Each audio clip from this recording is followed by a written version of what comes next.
You could catch me up, please. Let, let's call the roll. Okay. We're going to call the meeting to order at 2:04. Councilmember Kaplan. Here. Councilmember Laloe. Here. Councilmember Talamontes. Here. Councilmember Valenzuela. Here. Councilmember Maple. Here. Vice Mayor Guerra. Here. Councilmember Jennings. Here. Mayor Pro Tem Vang. I am here. And Mayor Steinberg. Here. All right, Councilmember Katie Maple, would you please lead us in the land acknowledgement and the Pledge of My Allegiance? pleasure, Mayor. All right, please rise for the opening acknowledgements in honor of Sacramento's indigenous people and tribal lands. To the original people of this land, the Nisenan people, the Southern Maidu, Valley and Plains Miwok, Putchwin Wintun peoples, and the people of the Wilton Rancheria, Sacramento's only federally recognized tribe. May we acknowledge and honor the Native people who came before us and still walk beside us today on these ancestral lands by choosing to gather today in active practice of acknowledgement and appreciation for Sacramento's indigenous people's history, contribution, and lives. Thank you. Now salute, pledge. I pledge allegiance to the flag of the United States of America and to the republic for which it stands, one nation, under God, indivisible, with liberty and justice for all. Thank you, Councilmember Maple, and a very good afternoon to everyone, to my colleagues, to the city staff, most importantly, to the members of the public who are gathered here today and watching throughout the city, the state, the country, and the world. I've got to assume. We have a good, interesting agenda today. Let us begin with the city attorney. There is no report out of closed session, correct? That's correct. Okay, thank you so much. Let us begin then with a presentation recognizing Lewis Williams, presented by District 2's Councilmember Sean Laloe. Thank you very much, Mr. Mayor. It's an absolute great honor. Please, sorry, I said it wrong. I said thank you very much, Mr. Mayor. No, I said the name wrong. I said her name wrong. I Let's apologize. do a do-over. We'll do a do-over. Louise Williams. Louise, here we go. It's an absolute honor to be here today. Thank you to all who joined today as I present this resolution to honor the one and only Mrs. Lewis Williams. Mrs. Lewis embodied what it truly means to serve and fight for one's community. A priority of Mrs. Lewis's decade of service has been focused on elevating and uplifting our youth. And at 93 years young, it's clear that Mrs. Lewis does not intend to stop anytime soon. And I can speak of that from experience because she knows how to get a hold of me. Not only has Mrs. Lewis received numerous awards and accolades for her tireless advocacy for her community, but she even has a street name after her in Del Paso Heights. It fills me with joy to recognize Mrs. Lewis as we close out Women's History Month. I'm very proud to know you, to learn from you, and to watch you. You have clearly instilled your values in your daughter, the wonderful Miss Phyllis, who's here as well, and many others in the community. And it's an honor to present you with this resolution today. Ms. Lewis, if you have a few words you would like to share with us, the mic is all yours, ma'am.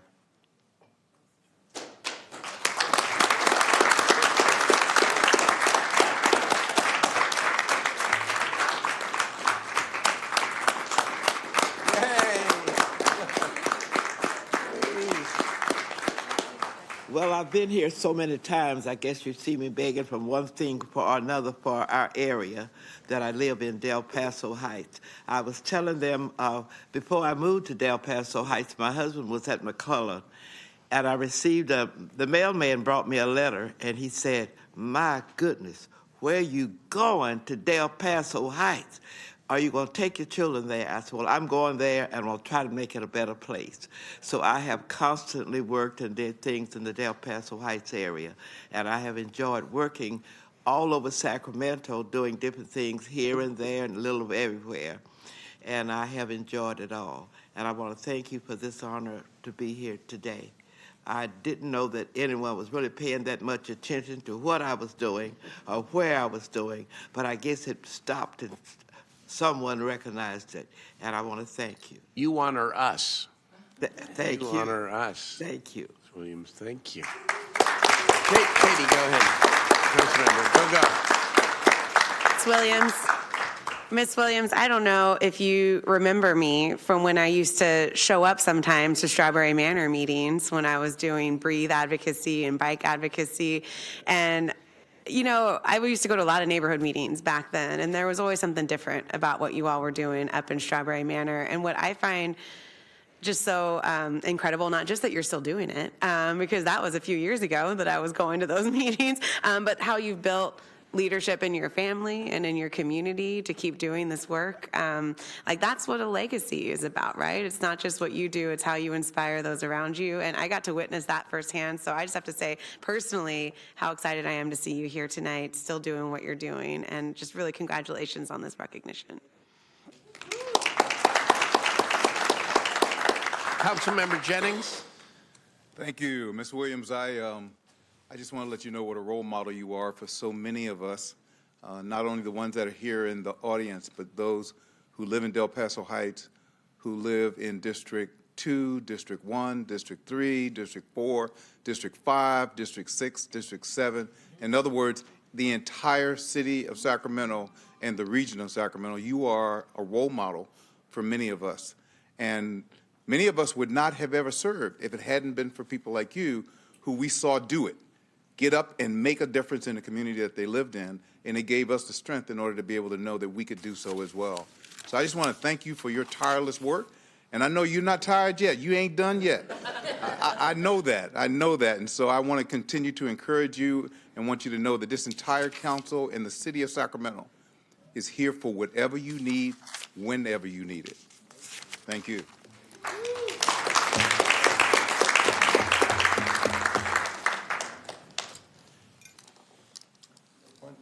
You want to take a picture with the family and friends?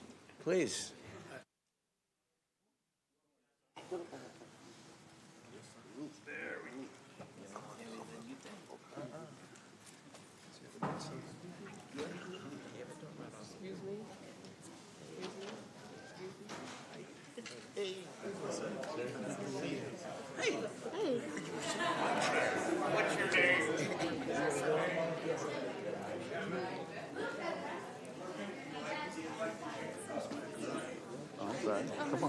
I'm waiting till everyone's settled. Oh, okay.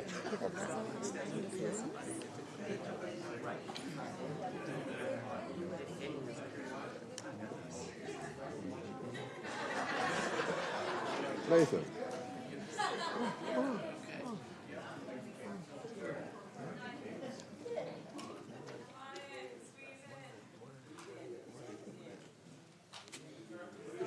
If I could snag mine first, I'm taking one for the mayor and first. Councilmember. Miss Phyllis or the boy in front of her? Please. Let's see. All right, so right in the center here, if I got y'all in the photo. All right, one. Perfect. 1, 2, 3. 1, 2, 3. All right. Got it. Thank you.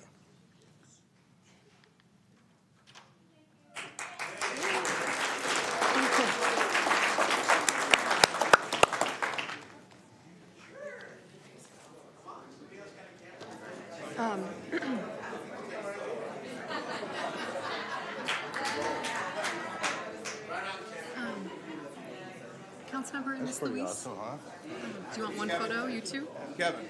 Hey, Kevin. Yeah. I'm absolutely. convinced that one day you're going to sit in that seat. 1, 2, 3. Not just on a temporary basis. Got it, thank You're going to sit in that seat and run the city. Right?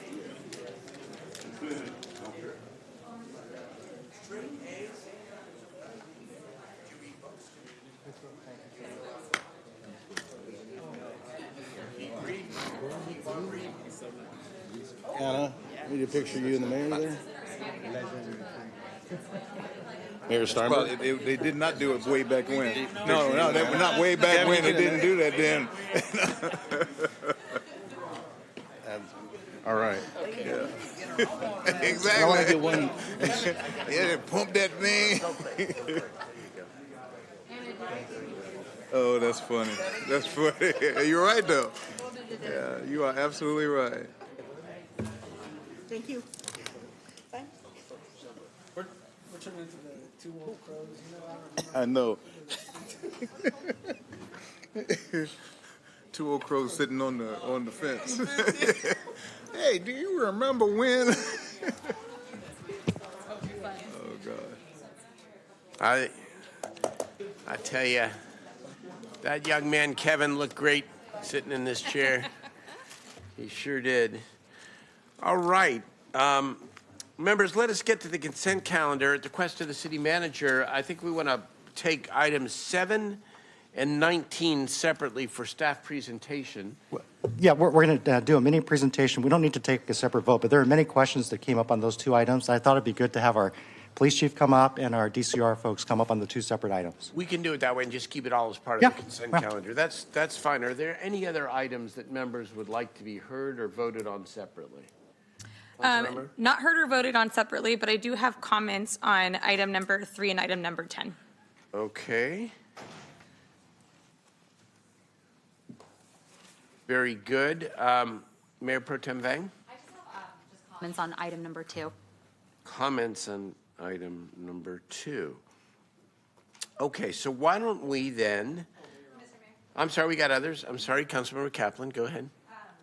Just for the purpose of, I believe there are comments, public comments on item number 13. So if we could potentially take those first. Take those comments first in public testimony. Sure. Okay. We'll try to do that. And then I've got Vice Mayor. Just comments on number 3. Number 3, did you say? Yeah. Okay.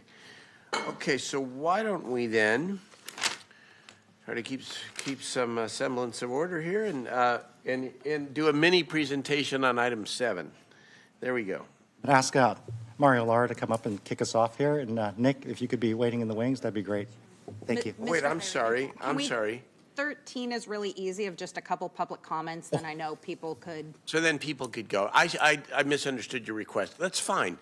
Well, that's fine. As a courtesy, absolutely. Can we hear the public testimony for anyone who is here to speak on item number 13, the renaming of our Regency Community Skate Park? Mayor, I have 3 people Okay. to make public comments. Kiana Dixon, Angelina Paxton, and Latoya Yazar. Okay. 13.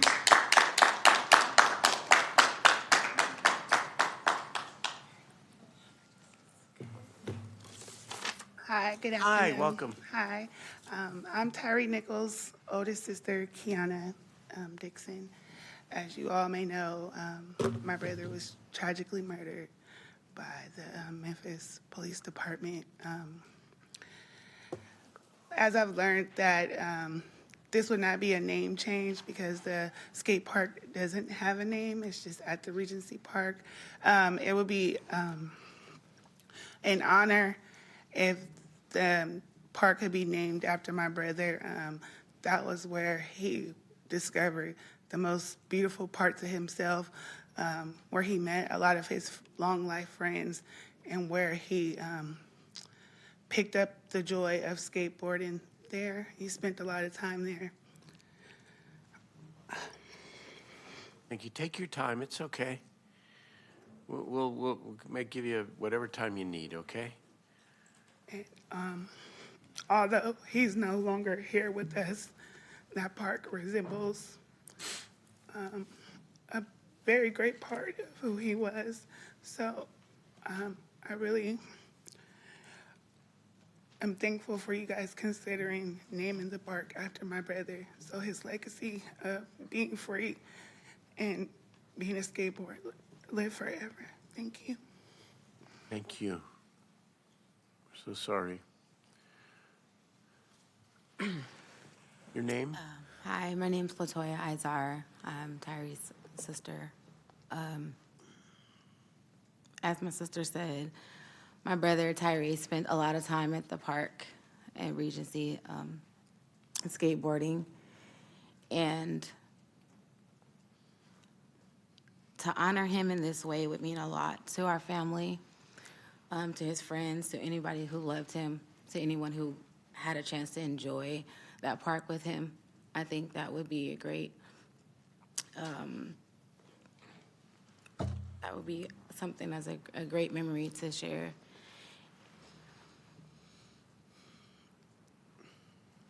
For our family as well. Thank you. Thank you. Hello, my name is Angelina Paxton. I was a lifelong friend of Tyree, and I'm a lifelong friend to his family. I actually wanted to share a quick story with you guys, and I'm sure a lot of people have heard the nickname Tyregency is what we've been calling it. There's actually a story behind where that name came from, and it happened after Tyree's Sacramento memorial. And I looked around at a bunch of guys I've grown up with my whole life. And, you know, some of them flew in from Utah, some of them flew in from Texas. And we're all just sitting there laughing and releasing $300 worth of balloons and just having a good old time laughing about Tyree. And then it occurred to me that someone was missing. And the only way to find that someone now is to go to where he used to always be. And so I looked at all my friends, all these skaters that are all grown up, somewhat, and I said, hey, meet me at Regency. And they all understood the mission. So we all showed up at Regency, and then one of my friends, Tyree's best friend, one of them, Austin, he looked at me and said, dude, hear me out. Hear me out. And when, you know, when any guy says that, you're gonna roll your eyes pretty hard, right? Tyregency. And when I tell you the entire room, the entire park just filled with laughter, grown men rolling on the ground laughing. And that's really what this means to everybody that loves him. That is where Tyree is now.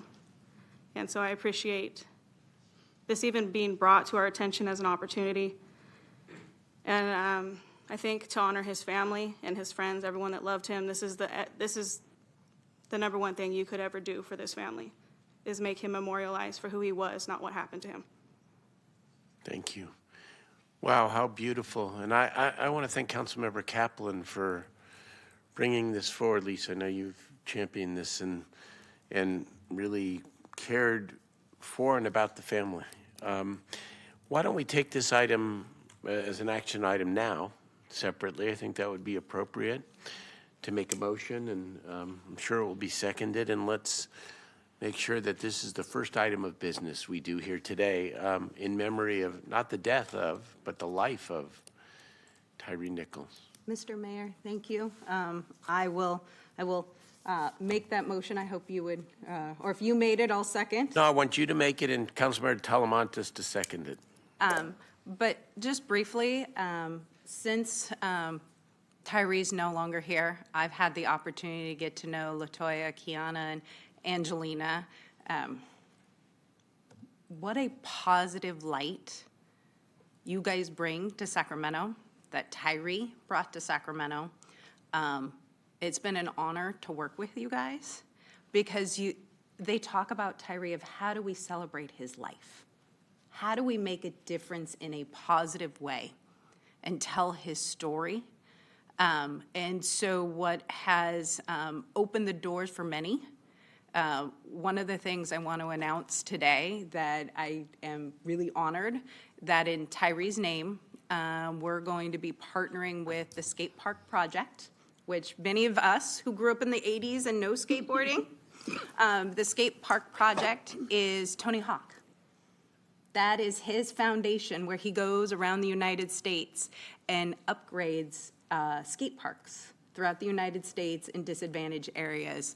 And so not only are we naming the skate park Tyree Nichols, but we will be doing upgrades on behalf of the Skate Park Project to that park for future generations and future kids to fly, find their light, celebrate the sunsets that are amazing. If you come out to Regency Park, they kind of are amazing out there, so that he is remembered as that bright light, and that future generations can learn that we as a society can be better and do better. And that can be a place for family and friends to come and for future generations of skaters, which I still see adults out there quite often can participate in. But it'll be an honor to continue to work with you as we see that come to fruition. So that has been moved officially by Councilmember Kaplan, seconded by Councilmember Talamantes, who's worked, of course, in District 1 for a long time, even though she represents now District 3. And I will say, all in favor of the motion, please say aye. Aye. Opposed, abstained. That's unanimous, okay? Thank you.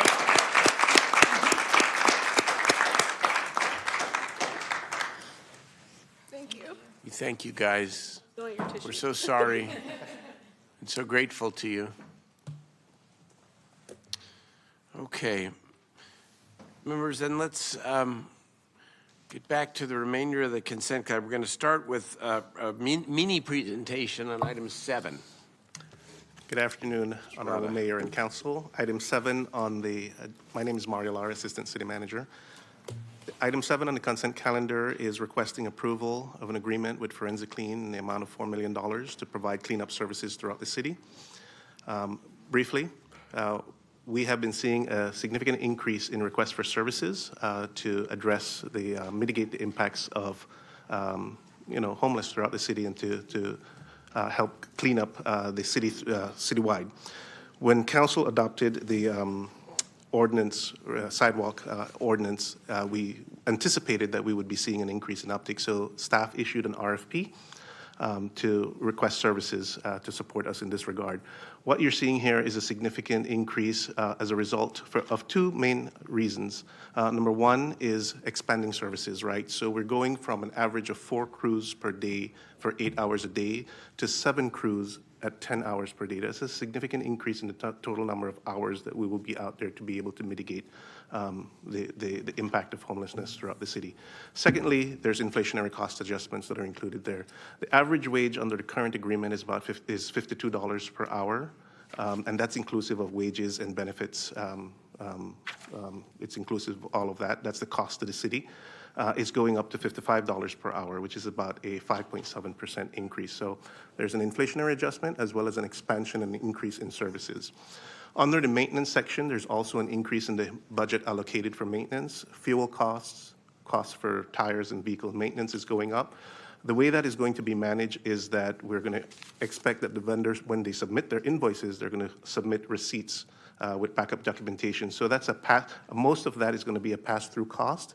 It's not a guaranteed spend. It's an up to spend on that section of the agreement. Again, this is for critical services that we need in order to address the priorities of council and to continue to maintain the cities clean. Thank you. Thank you. Councilmember Kaplan? Thank you, Mr. Mayor, and thank you, Assistant Attorney Lario. Just a couple of questions, which I really appreciate this presentation. And one of the things I'd like to see as we move forward, because our job here is when we look at contracts, which, since 2020, Forensic Clean for homeless cleanup has been about $5.5 million over the past 3 years. And so then all of a sudden we have a $4 million contract for just 1 year. I think we owe the public transparency in making sure that our reports are very clear of the who, what, when, where, and why, and the justification, which I requested we have this greater presentation, because what is presented, if the public only reads it, it doesn't justify the why and what we're doing, and nor does it, when we say our new sidewalk ordinance, justify why this increase of going from 56 hours to 70 hours a week, increased crew, what are we getting? Not to mention, based on our conversation last week, our parks and maintenance are making $36,000 a year. Somebody working full-time is making $100,000 a year for cleanup. That doesn't sit real well. Now, keeping our streets safe and clean sits very well with me. But as a city, we're not able to pay our parks people a wage that they can afford an apartment, yet we're doing a contract for somebody to help keep our city clean, and they're earning approximately $100,000 a year. That's a big disparity that causes me a little bit of angst, because our priority is keeping our city clean. But what is that saying to our other employees, that keeping our parks clean is not as important? So, you know, I can tell you, we do need to keep our city clean, but I don't feel good about what I've been presented and the data as to why. It feels very thin. I also have a quick question on the presentation and the attachments on the items.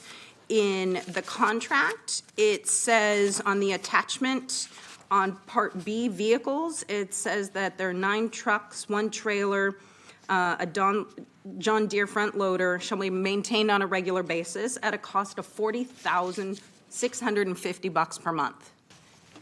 I don't quite understand the breakdown of why it's going to cost $40,000 a month to maintain the vehicles that are used for this. And then attachment 1 to exhibit B, where it talks about the budget, and you look at vehicle maintenance, they put in $393,000 for that, but you divide it by 12, it says it's only going to cost $32,000 a month for vehicle maintenance. So inconsistencies, just, it doesn't sit well that, well, we did an RFP and you got 7 responses, 6 were valid. I don't know where the other RFP contracts ended up. I think we owe the public for transparency when we're doing a $4 million contract to keep our city clean, that we are showing doing our due diligence, because we've been hiring Forensic Clean since 2020. And they've got $6.5 million plus in contract from the city since that time. So how we're doing it, why another entity did not qualify, or how they landed, it is incumbent upon us to show that transparency, because I think that's when we earn the public trust of the who, what, why, when, where. But I'm also bringing this up because we are, as city manager, you constantly talk about, heading into a tightening our belts. And where does this fall in from, I kind of, the cart and the horse, and how do we address our unhoused when we're spending $4 million to clean up? How do we do things better so we're spending less to clean up and more to house? And I know that's our priority. So I hear it. I hear that this needs to happen. Mr. Mayor, I unfortunately just can't support what's been given to council in front of us and my questions that I have. So I know this item is on consent, but I would like my vote to be registered as no. And I hope moving forward, we can get more of that transparency. I don't want it to appear that I think our city staff did anything wrong. I just think we can do better, and I don't feel that I've been given the level of transparency that would make me feel comfortable enough to vote on this. So, Mayor, I know you want to make a comment too, but, do. and Mario, maybe you could speak to the maintenance piece of it, but I want some clarification in terms of the billing rate versus wages for the employees under Forensic Clean. And also, I don't know, Nick, if you can talk about the procurement process, how many vendors. I think some of it was in the report, but speak to about why Forensic Clean. Yeah, I can mention some of that too, and we'll defer to Nick on some of the details. But there were 7 responses. 1 was unresponsive. 6 were considered to be responsive. Forensic Clean was not the highest in terms of cost, but it was rated in terms of cost, in terms of availability and ability to execute on a certain target date, as well as their experience serving the population of folks who are experiencing homelessness. And there was a 3-panel member that reviewed the proposals that were submitted, and on the basis of those weighted criteria, again, cost being 50% of the total, Forensic Clean was rated as the highest in terms of responses. Again, their costs were kind of in the middle in terms of comparison with the other vendors. With respects to the billing rate, so the billing rate is $55 per hour on personnel costs, and that is inclusive of salaries, including benefits. This company does pay benefits, including payroll taxes and all of those different things that go into that. In terms of the maintenance, yes, there are increases for maintenance, and what I indicated was that there's language in the agreement that says whenever we are invoiced for maintenance, some of those are going to be pass-through costs. So they have to submit their receipts indicating actual costs that they've incurred associated with the vehicles that are assigned to this contract so that we can monitor that and take a look at that. So it's not necessary that they're going to expend their entire budget that they've allocated for maintenance, because we're going to be monitoring that with the receipts that they submit along the way. And I don't know, Nick, if you have anything else to add.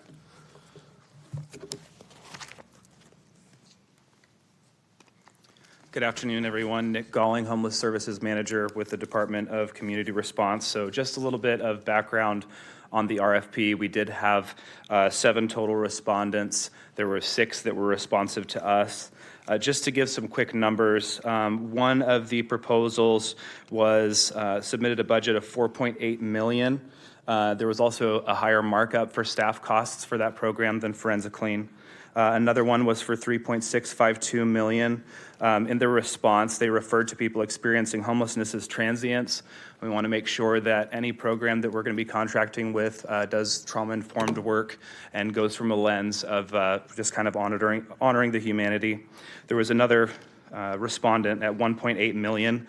They only said that they were going to be able to serve districts 1, 2, and 3. Then we had Forensic Clean. Another respondent was $10.1 million, which was by far the most expensive response that we got, so we determined that that was unaffordable. Another was $6.8 million, also higher than Forensic Clean's, and they did not have any any experience with people experiencing homelessness, and their staff markup was higher than Forensic Clean. The last one, which was the one that also ended up being not really responsive, was at 2.68. Their wages that they were paying for their staff were $15 an hour all in. We thought that that was pretty low for people who require hazmat certifications and all the different types of licensure that requires people to be able to clean up hazardous materials. And I think that's okay. I think that's it. Thank you, Unless Nick. there's other questions. You just, Councilmember Kaplan, first of all, thank you for, raising the detailed questions, because we don't often do that, and probably not enough when it comes to contracts. I just want to step back for a moment and just talk a little bit about the big picture here and why the contract itself is so important and where this issue is going, not just at the local level, but at the state level as well. A week ago Thursday, I had the privilege of standing next to the governor when he awarded us 350 tiny homes for Cal Expo. And it is not a stretch, and by the way, we might have had something to do with that in terms of our advocacy. It is not a stretch to say that where the state is at now when it comes to homeless services and beds is they expect a clear connection between adding capacity, which they're willing to do, and cleaning up our cities. They're no longer separate issues, if they ever were. If we can clean up our streets in a humane way, that's our goal here. And of course, we need the beds, we need the services, we have the county partnership. But this investment is absolutely crucial, and to do it with great expediency and urgency, because it's what the public expects, and it's the only thing that is going to enable us to fight for more resources, more capacity to help the people who need the help. So I just wanted to step back for a moment and just talk about how this fits into our overall plan and our overall strategy. Which I want to say thank you, Mr. Mayor, and I actually very much agree with you. And it's a little bit where we have a company that has been producing for the city of Sacramento, but normally their contracts are about 1.5 million. And now we're going to 4 million. And my hope is that when we do this as a city, as it's presented to us, everything you presented, Nick and Mario, I think needs to be in the staff report. So reality, that's kind of where I'm going. It's not about whether these services are actually needed, because we do need to keep our streets clean, but it's also the obligation we have to the public when it appears that there's a contract that for 1.5 that then goes to 4 million. Why and what are the justifications for that? Because you guys have all the details in your head. And I think the public deserves that opportunity to see the process and the transparency and the bidding that everybody goes through to come up with that final decision. And that's what I'm looking for when we do this. When there's something a little bit out of the normal, how do we then show that we've done our due diligence? Because I know you guys do, and our city staff does do that. But that's something like I need to see when I look at contracts so that the public also knows that and we can build the trust. But I also just want to provide caution because this is only a one-year contract. And the unhoused situation isn't going to go away and we're facing a deficit. So how are they producing? What are we doing? Are we seeing a marked difference in the city? Because if we're still seeing the same things, what did we get from 1.5 to 4 million? Well, real-time data, I should just add, because talked about this publicly today, but I want the whole world to know that downtown Sacramento, defined by 15th Street, the River District, Capitol Mall to C Street, from September 2022, we have seen a 40% reduction in the numbers of people sleeping on the streets. 40%. Oh, thank you. Okay. 40%. Thank you. And 45 in the shelter. 45 in the shelter. And, you know, we're trying to assess. Please, you can't interrupt, or else I'm going to have to ask you to leave. Great. You can flip me the middle finger. I don't care. You can leave if you're not going to show any respect for the process. Good. 2 middle fingers. Mr. Chan? No, just very quickly, thank you, Councilmember Kaplan. You and I spoke about this, and that's why I pulled the item, just so that this information can get out. And this is something we're going to take back with us and make sure that when we bring contracts like this forward, it does include the information that's in their head, and that we kind of take for granted because it's the city process to go through procurement, but we could absolutely do better. Thank you.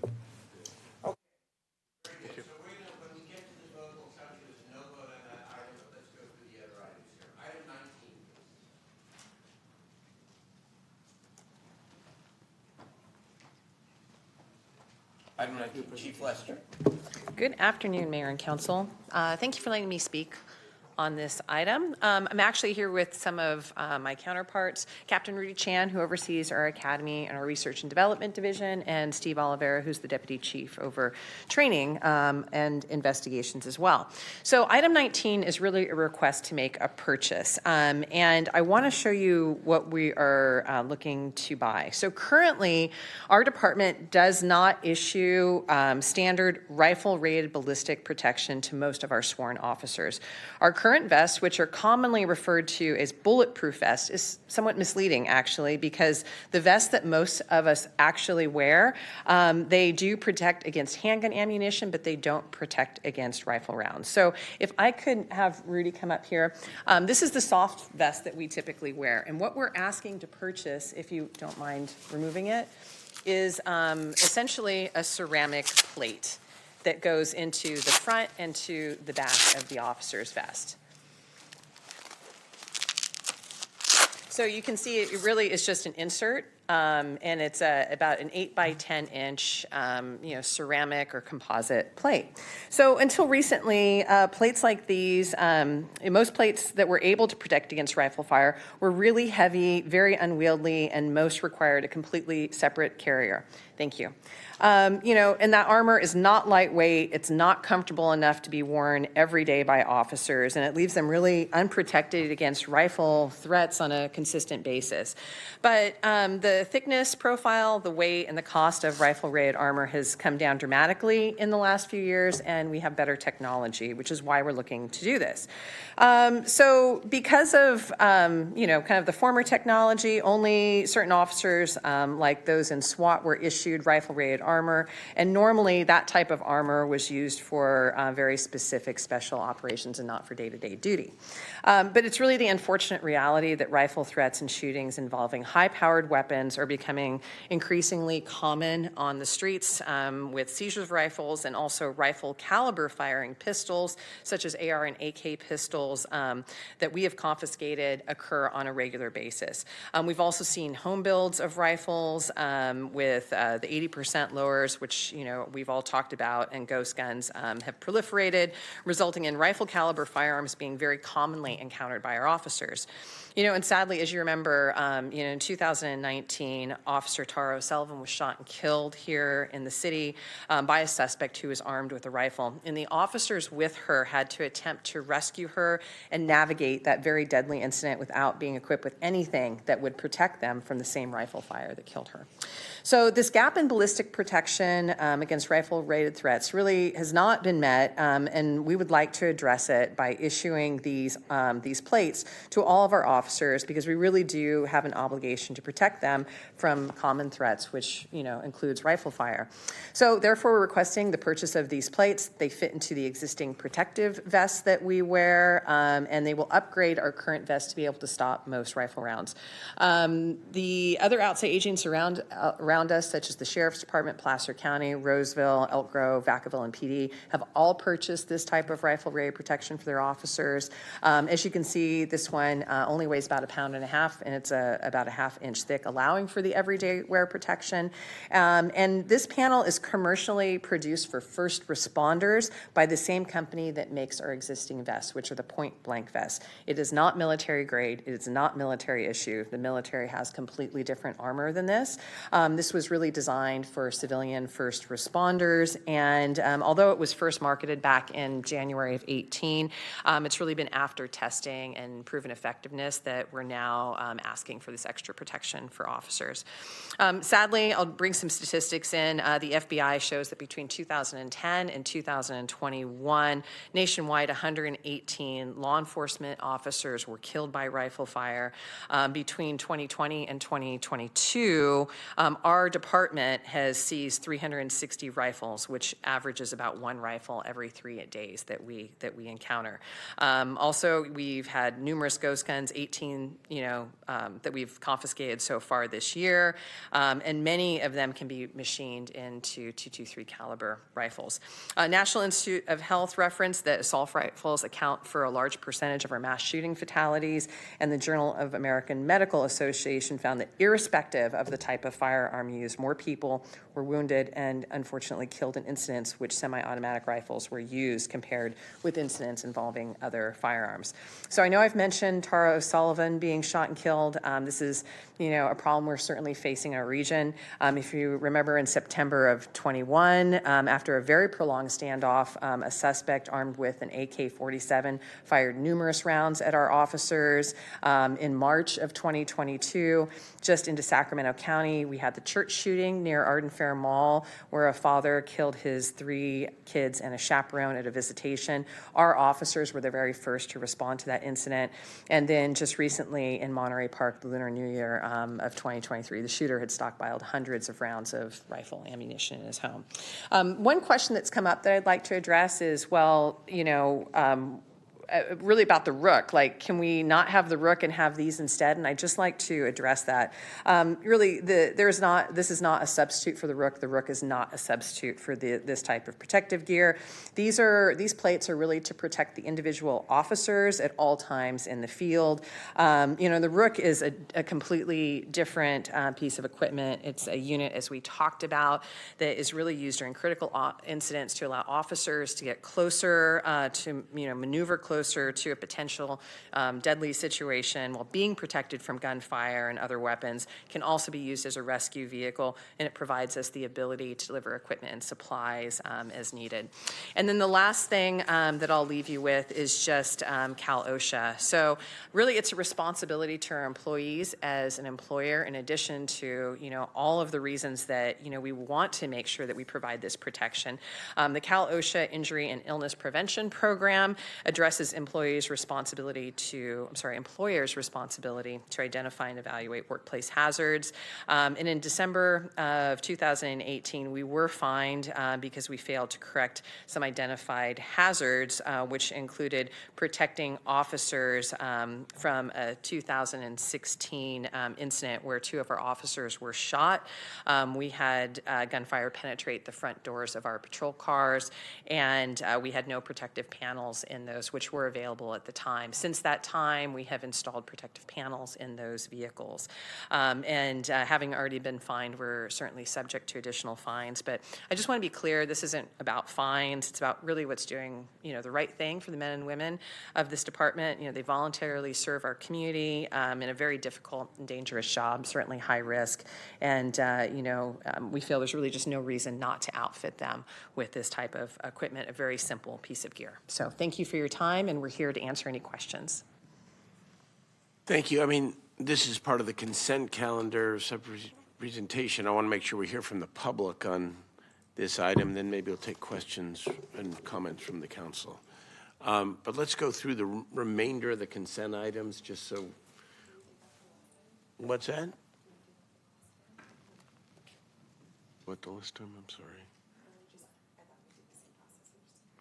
Oh, and unless you want to take this vote separately, that's fine too. It doesn't matter to me. I'm just trying to. What's that? Okay, so let's keep going. I want to hear, there are other members who wanted to speak on items 2 and 3. So let's hear from Mayor Pro Tem. Are we voting on that separately? Was it pulled? It was not pulled. It was not pulled. It was a presentation at the request of the city manager. If you would like to have a separate vote on it, we're welcome to ask for that. That's fine. Well, I just thought we'd have discussion like we did on the last item because does it I have ma- some direction and some questions But for you'll the get a chance. chief. But you'll get a chance to do that. I just Okay. want to make sure we dispense with Go through the. some of the other Okay. items. Nobody's cutting off the discussion. I just want to Okay. make sure that we are efficient with our time here. Okay? Mayor Pro Tem Vang. Thanks, Mayor. On item 2, you're just going Yeah, to I'll speak keep- to it. That's Yeah, all. I'm just going to speak to it, keep it really short. I just really want to take this opportunity to say thank you to our city staff from Public Works and just general planning. Just want to thank city staff for their great work on the Vision Zero Safety Project and supporting the funds for this project in particular. 24th Street and Munson Way on Florin Road is one of the top 5 high injury corridors in our city. And this funding will really help to slow and calm traffic, make improvements on the street, and really provide safety for our residents in South Sacramento. And so just really wanted to speak in support of this item and just thank city staff, especially from Public Works and Engineering, for their incredible hard work on this item. So thank you. Thank you. So now item 3, let's just hear comments from council members. I got Councilmember Maple and Vice Mayor Guetta on item 3. Thank you, Mayor. I just wanted to say that this is an item that has come before our office quite a bit. We've had a lot of folks reach out regarding this traffic safety along MLK Boulevard, along Broadway, and especially in front of some of our schools in the area, including Father Keith Buchanan and Oak Ridge and American Legion. And it's just a fact. We have some serious traffic safety issues there that intersection on Broadway and MLK is something that our Public Works Department is currently working on, and I'm really excited to see about some of the progress there. But I really just wanted to thank Congresswoman Matsui's office for securing these funds and for working with our office to make sure that they get put into action so that we can go back to our constituents and let them know about the great work that's being done. So just wanted to put that out there. Thank you. Very good. Thank you. Vice Mayor Guetta on the same item. Yeah, thank you very much, Mr. Mayor. On item number 3, Vision Zero, this is something we've been working on now for about 8 years now. And the fact that we're here again looking at, I want to thank the staff and Congressman Matsui for drawing down and consistently looking at opportunities. Having the Division Zero plan is critical because when we are able to be competitive, we can plug in each time to those needs. And of course, like Councilmember Maple and I share Stockton Boulevard. Sadly, we had another fatality on Stockton Boulevard where a cyclist was hit. Now, different related to this funding, but all of it adds up together. Again, I do want to thank everyone engaged in this.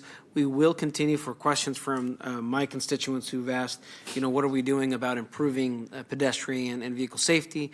We continue to address and look for any kind of potential resources for that. And for this, I just wanted to thank again for the great work, particularly for the folks like West Campus High School, which is off of Fruit Ridge and Stockton Boulevard. And folks remember, the unfortunate incident of one of the students being run over on 58th and Fruit Ridge and Folsom. Fruit Ridge and Stockton on 58th. This goes a long way in improving that situation. So thanks, Mr. Mayor, and again, thanks again for this item. Thank you. Councilmember Maple, you wanted to comment on item 10. Yeah, I just wanted to say that, that I spent a lot of my time over the last several years, especially outside of the pandemic, providing direct mutual aid to our in-house community, and really advocating on behalf of them, along with some of my friends and colleagues on the council. And so I'm really grateful to be considered to be on the Homeless Policy Council. I have big shoes to fill, and if my colleagues will support me in this, I'm grateful to be in that position and to help advocate along with the county and other jurisdictions. And so just wanted to thank everyone. You'll do a great job. Thank you. Councilmember Laloa, you wanted to make a comment on item 20. Thank you, Mr. Mayor. Yes, this is about the respite center in my district and the contract with Hope Cooperative. I just want to make sure that Hope Cooperative does engage with that community. They're not represented by the city. They're in the unincorporated. But I get a lot of calls with some of the major issues. So I've talked to Nick. Thank you very much, Nick, by the way, for kind of filling in the blanks for me. But I think this is still a very sensitive topic for those neighbors. So I'm hoping that we can have a group discussion to discuss what Hope Cooperative's responsibilities are and what they have promised. And also, when I read their contract, I didn't see us having the capability of giving them a 30-day notice and canceling the contract. Did I miss that in the contract? Hey, Nick, do you recall what the out provision was on that contract? It's 30, I thought it was It's 30 30 days? Yeah. Okay, I just wanted to make sure, so I missed it. Thank you very much, Mr. Okay. All right, we're going to get back to item 20, of course, with full questions and opportunity to engage. I just wanted to, excuse me, item 19. Item 19. Just wanted to make sure that we got through at least the comments on the consent calendar. Let's hear now from the public on the consent calendar, and then we will turn it back to council on item 19, and then take the appropriate vote on the consent calendar. Thank you, Mayor. I would like to remind members of the public, if you want to speak on an agenda item, when the item begins, if you're in chambers, fill out a speaker slip. If you're on Zoom, raise your hand. After the first speaker is taken, we will no longer accept speaker slips, and the raise hand feature in Zoom will be disabled. I have 10 speakers. The first is MVW, then O, then Samuel Lewis.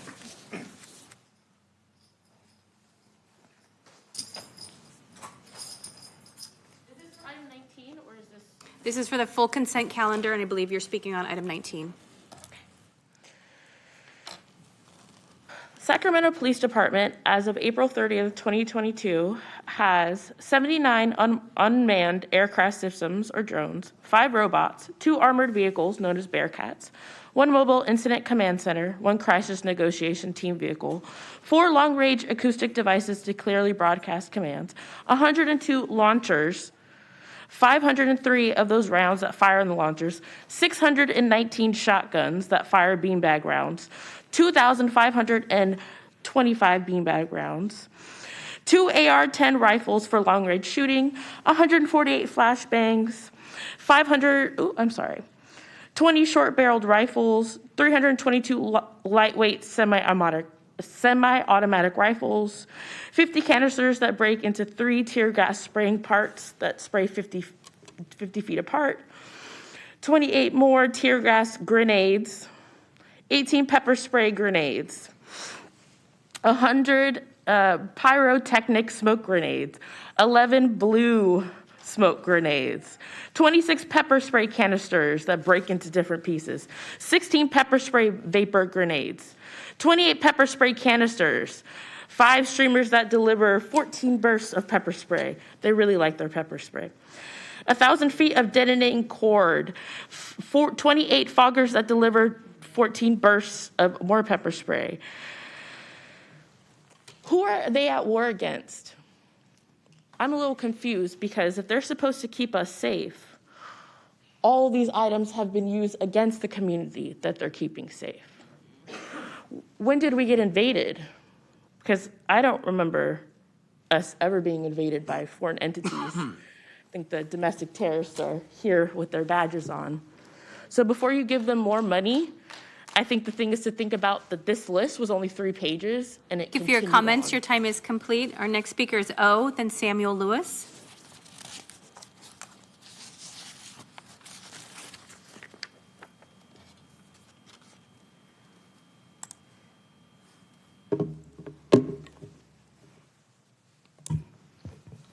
I'm ready. Resolution, a firm decision to do or not to do something. So what firm decisions are y'all making? The only decisions I see y'all making are to continue to fund whatever SAC PD asks you for. How is it in the same breath, the same meeting, in the same room, y'all can sit up there and further fund the police department while passing a resolution for Tyree Nichols, and y'all had his family in here in a city hall filled with police on the outside and inside? That's triggering for most black and brown people. I can't imagine how the family felt. What are y'all doing? What is the chief of police doing, Kathy Lester, doing to make sure her department doesn't continue to target, terrorize, and kill our black and brown communities?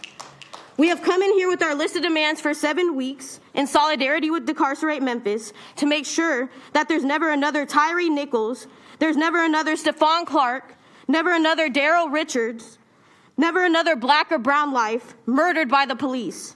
Don't sit up there and act like y'all give a fuck about us. What have y'all done? What are y'all doing to make sure your Sacramento Police Department doesn't take another innocent life? F your performative resolutions. We need a council who will make a firm decision to invest in community, because although this item was listed as public safety equipment, public safety does not look like giving SAC PD another $600,000. I don't give a fuck what it's for. Not when people are on your streets dying. The rain is pouring real hard outside. Just driving into this bitch, there's people laying on the ground with no shoes. Yes. No warmth, no clothing. What? But y'all want to give them $600,000, right? Make it make sense. Stop pretending to be progressive and stop pretending you care. Next speaker is Samuel Lewis. Next speaker is Samuel Lewis, Keon Bliss, then Brooke.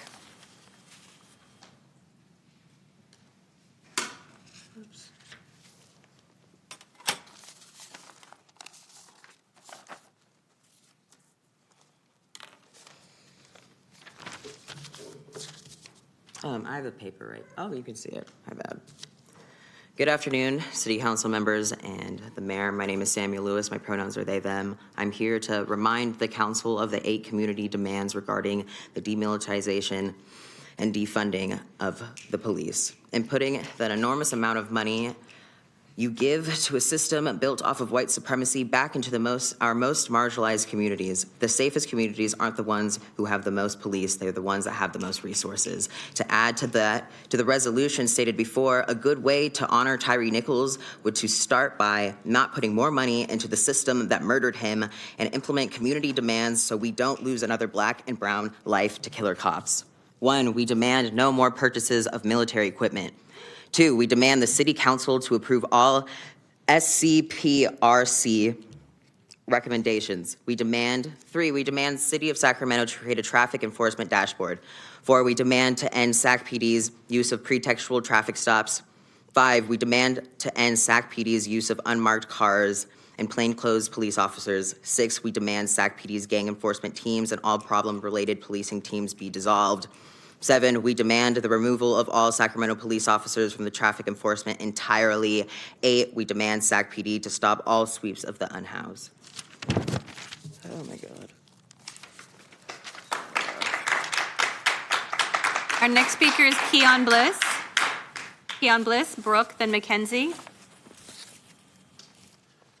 Thank you, City Council. I'm speaking as an individual community resident and commissioner of the Police Review Commission, and really raised several questions, which I shared with some of you previously when this item came up, which my primary one being that given that the department has known about this body armor upgrade for as much as 5 years and knows that other departments, including the Sacramento Sheriff's Department, knew about was equipping this equipment, why wasn't this mentioned before the January 30th Rook purchase that was brought up?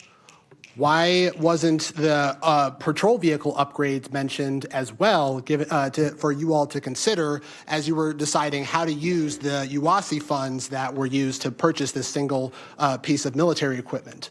I think it would make it doesn't really make sense to me, and you all didn't know about it. the commission didn't know about it, and the public didn't know about it. And that, to me, really reinforces why it is so critical that the department actually works with the commission and consults with the commission proactively, as opposed for us to just having to scour your city council agendas and expect them to and catch these items in advance.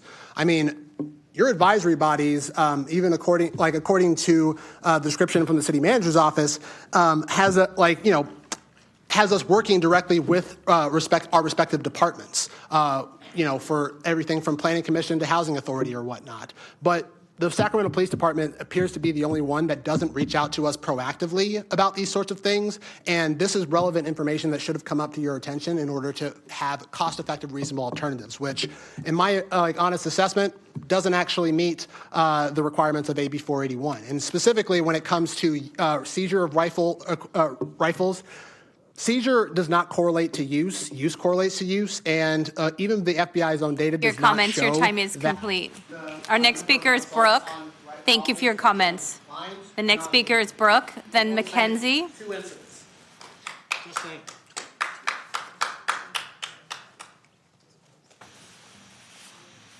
Hello, my name is Brooke, and I'm here to ask you to please not approve the rifle-resistant body armor for police. The police don't need more money, and I think the logic is that they need rifle-resistant armor because they're getting shot at, but I don't think they're actually getting shot at that much. Like, I feel like citizens are getting shot by police a lot more, and so by that logic, we should all have rifle-resistant armor.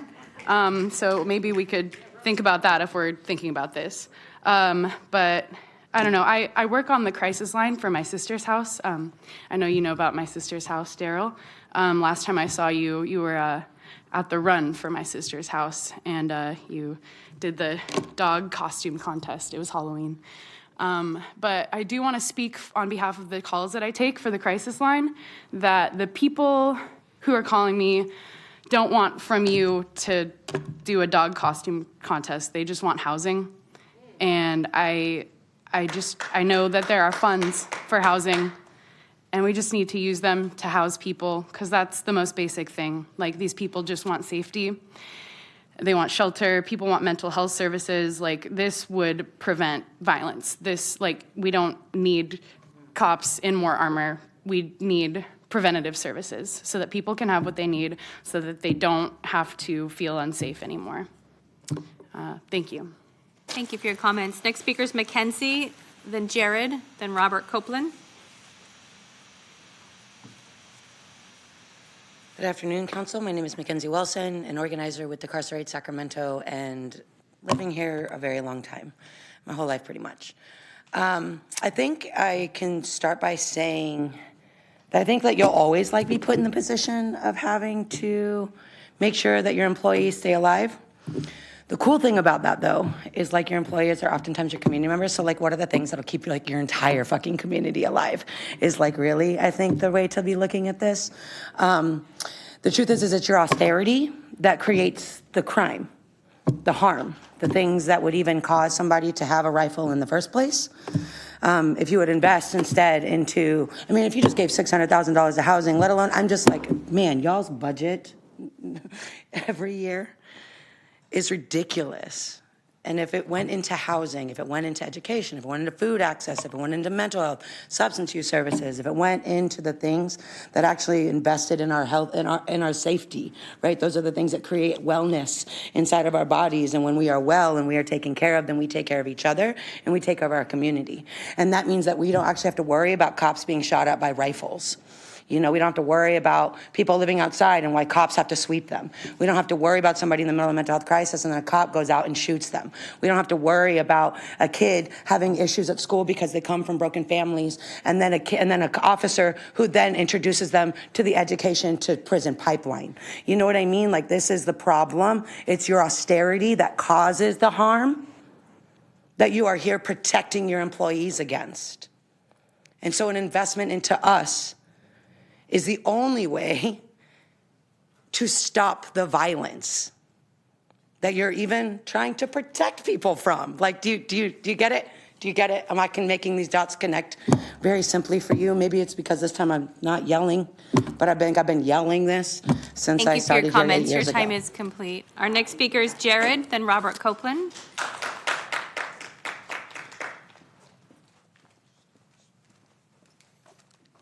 Hello, good afternoon. I think that I'll back up what Mackenzie just said, that the funding for this could definitely go towards services for people. I think that in general, when police ask for money, it's just like a knee-jerk yes reaction from this council. I feel like there isn't an end to how much the police need to be protected. They have a dangerous job. And I think we need to consider that at some point, we're kind of just spinning this wheel of putting more and more money into the police and not spinning the wheel and sitting here and meeting about how to put money into education and all the services that we need desperately.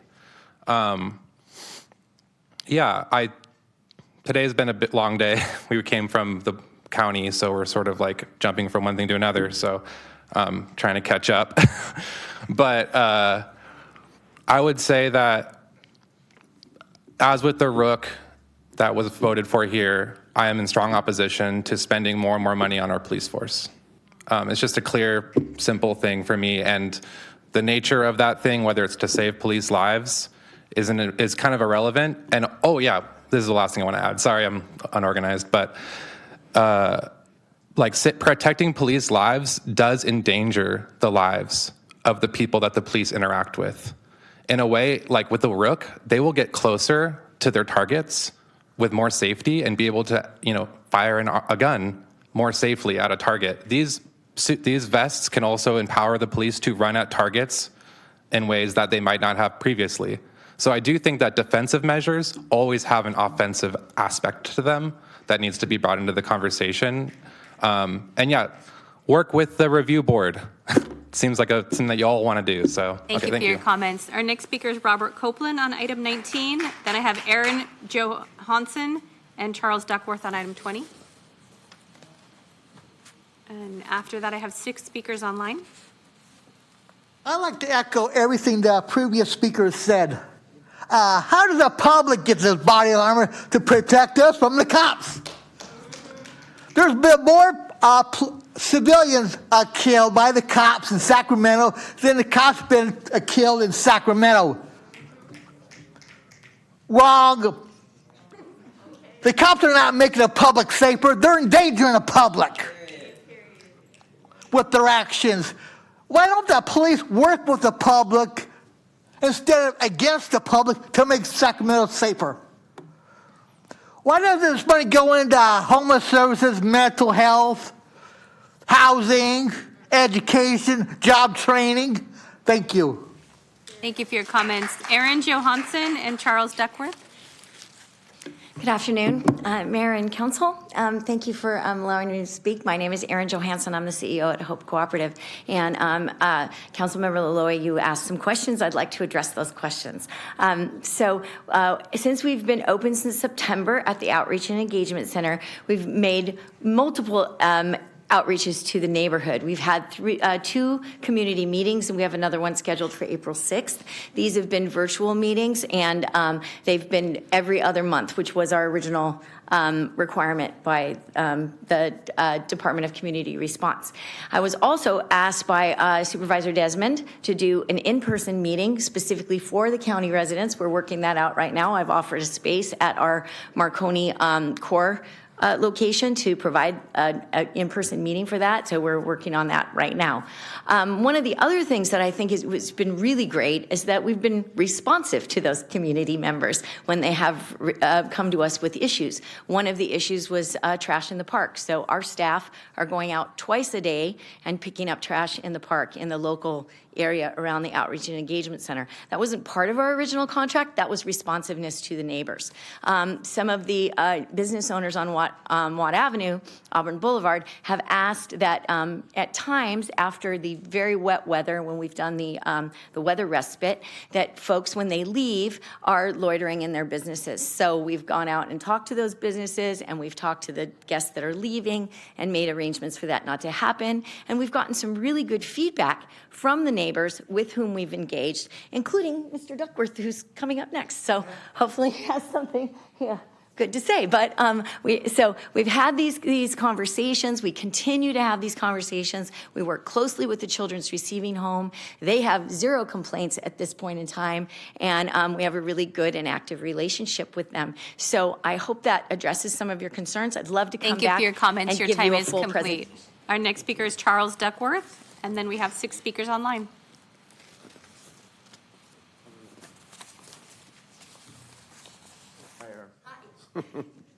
Hey, I've been, let's see, I'm getting confused because there's something I came here to speak about, and then this came up, which I was unaware of. I only remember one meeting, by the way. We've had 2, and we have the 3rd one next week. He's speaking I've to- only had one. I'm sorry. Okay. This establishment has had an impact on our community. It is more crowded with homeless. We have more trash. And we have more homeless just hanging out in the area. There's no question about that. Not in the park. Please speak to the council. Okay, so the promises, Mayor, that you made was the neighborhood, what is it called? Neighborhood thing that was going to make everything go good around there. And it included patrols. Well, after about 2 months of trying to find out what patrols around the shelter meant, I found out that it means 25 feet. They patrol 25 feet. We have 100 acres of park there, and we're patrolling 25 feet? How effective is that as far as a good neighbor policy goes? Almost 0. I still don't have a concrete answer to if someone's camped in, let's say, the natural habitat, which is illegal, far more illegal, in my opinion, than camping on a sidewalk. But if they are offered services and they refuse them, they stay there. They just stay there. Their trash is left there. Their tents are left there. Their drugs are being done. We've picked up thousands of needles in that area. And so something needs to be done with that aspect. We can't even get them out of the natural habitat now. That's an environmentally insensitive area, and I remember some of you are going to remember me speaking passionately about it last time I was here. That needs to be protected. It was protected by your predecessors. Thank you for your and comments. Your time is complete. Our next speaker is Courtney. Following Courtney is J.B. Kircher. Hello, I wanted to speak on item 19. This contract, this purchase has so many freaking issues with it, but I'm just going to talk about a few. This contract is with a Texas government entity. Texas is extremely violent towards trans people. So to be voting on this the week of trans visibility and the self-aggrandizing speeches that y'all gave last week, like really cool, really fun. Obviously you support trans people by doing this. Like it's so disrespectful. Page 13 in the staff report shows the company they're contracting with has a no Israel boycott certification. So not only does this company support violence against trans people, but also against Palestinians. The staff report mentions rifle-rated panels installed on their patrol vehicles following the OSHA lawsuit, and it says they are a cost-effective and reasonable alternative to the Rook. And they didn't bring that up at the last city council meeting when they wanted to buy that. That's just so sketchy. This purchase also requires an increase to the SAC PD budget for maintenance and training costs. They already have over $220 million. If they can't function with $220 million, you need to reassess personnel and spending practices because that's ridiculous. And it's so disrespectful to the people of our community that actually need help, like housing, for instance, and opening weather respite centers. How many do you have open in each district today? Are there any? It's pouring rain outside. Stop coating the pockets of the cops. Like, my God, please give us housing relief, climate-resistant infrastructures, more public transportation, literally anything else than more money to the cops. Thank you. Thank you for your comments. Next speaker is J.B. Kirchner.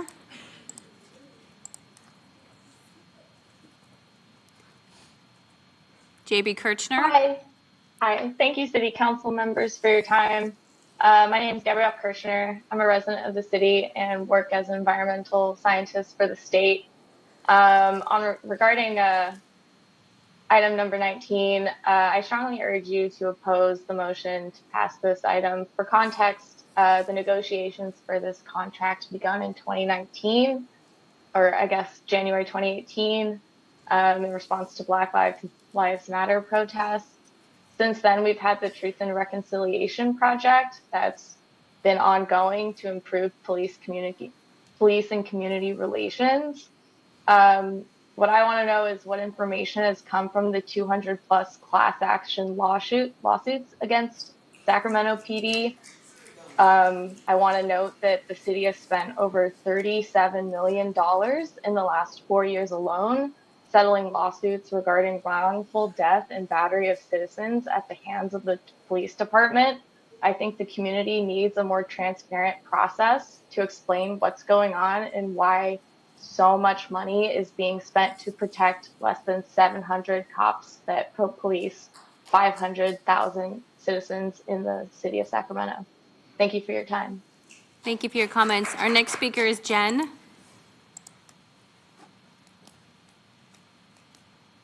Jen, if you'll Hello, my name is, hello, you can hear me? We can. Hello, my name is Jennifer Holden. I'm a resident of District 5, and I am calling in favor of upgrading the vests. It's a matter of safety for everybody. There have been some comments about militarization and invading, who's invading us, and I can tell you that there are residents in Sacramento who are feeling like they are being invaded and are not feeling as safe. There's a lot of arms out there. Everybody's a little nervous about who's carrying what. So I think law enforcement should be up to date and properly protected because they're the ones who are working for us to help keep us safe. It is not a safe world out there. I don't think we can fix it by sending out a lot of social workers to make everyone feel happy. And yeah, housing and food would help out a lot too. You've been heard. Everyone has the right to be heard. Please continue. I definitely, I think housing and income equity would go a long ways to helping out. But in the meantime, we have to keep our law enforcement officers safe. And also their e-comment report for this agenda item. There were a lot of e-comments that went in just before the meeting. And there are now 26 e-comments on this agenda item, and 18 of those comments are in favor of agreeing to this contract and getting law enforcement these upgraded vests. So that is 18 e-comments waiting for you to review in favor of this for people who weren't here because this meeting was advertised as closed session. So that's why. Thank you for your comments. Your time is complete. Our next speaker is D5 resident. Hi, thank you guys for your time. I also support the safety of our officers. And this is because we don't live in happy-go-lucky times and rainbows and unicorns. There are people out there making guns in their bedrooms, in their garages, and they're doing it on the sly with no serial numbers. So you don't really know who has guns and don't have guns. And with the wave of mass shootings and AK-47s and high-powered rifle assaults, these guys need to be protected.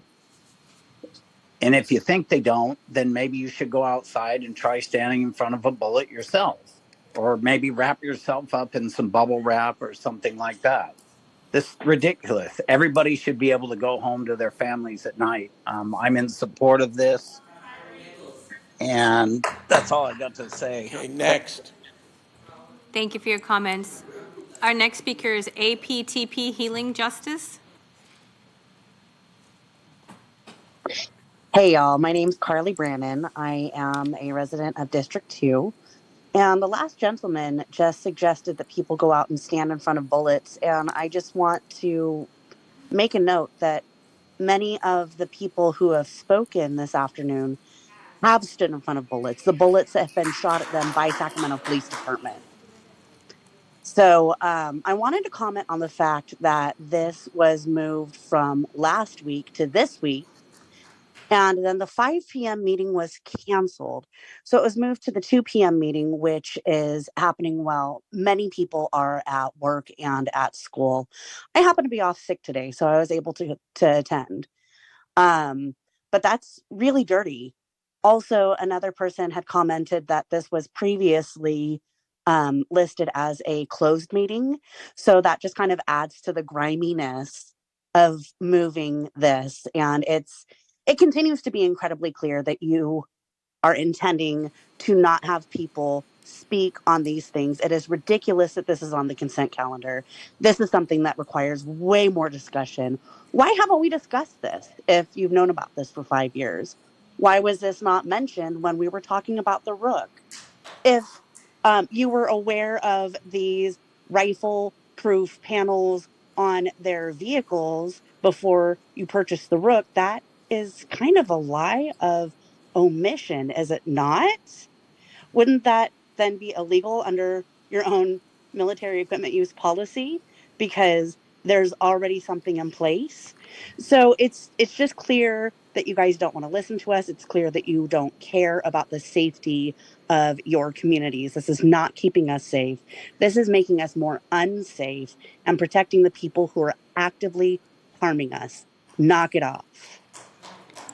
Thank you for your comments. Our final speaker is Lily.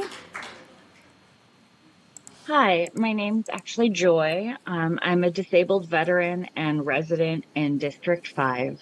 As a disabled veteran, I have to question how heavily armored and militarized cops improve public safety. To me, it feels like they're an occupying force at war with our community. Other speakers have brought up how these panels serve as a cost-effective and reasonable alternative to the Rook that was purchased earlier this year. It's also my understanding that the UASI grant funds could have purchased these panels instead.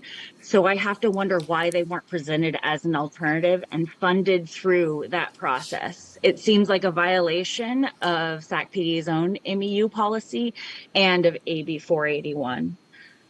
Also, in what recent incidents since 2019 have rifles been used against SACPD? Where is the evidence that this equipment is currently necessary? I heard someone else before saying seizure doesn't correlate to use. Absolutely.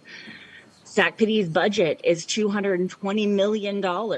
If this new armor is so necessary, why isn't it factored into the existing budget?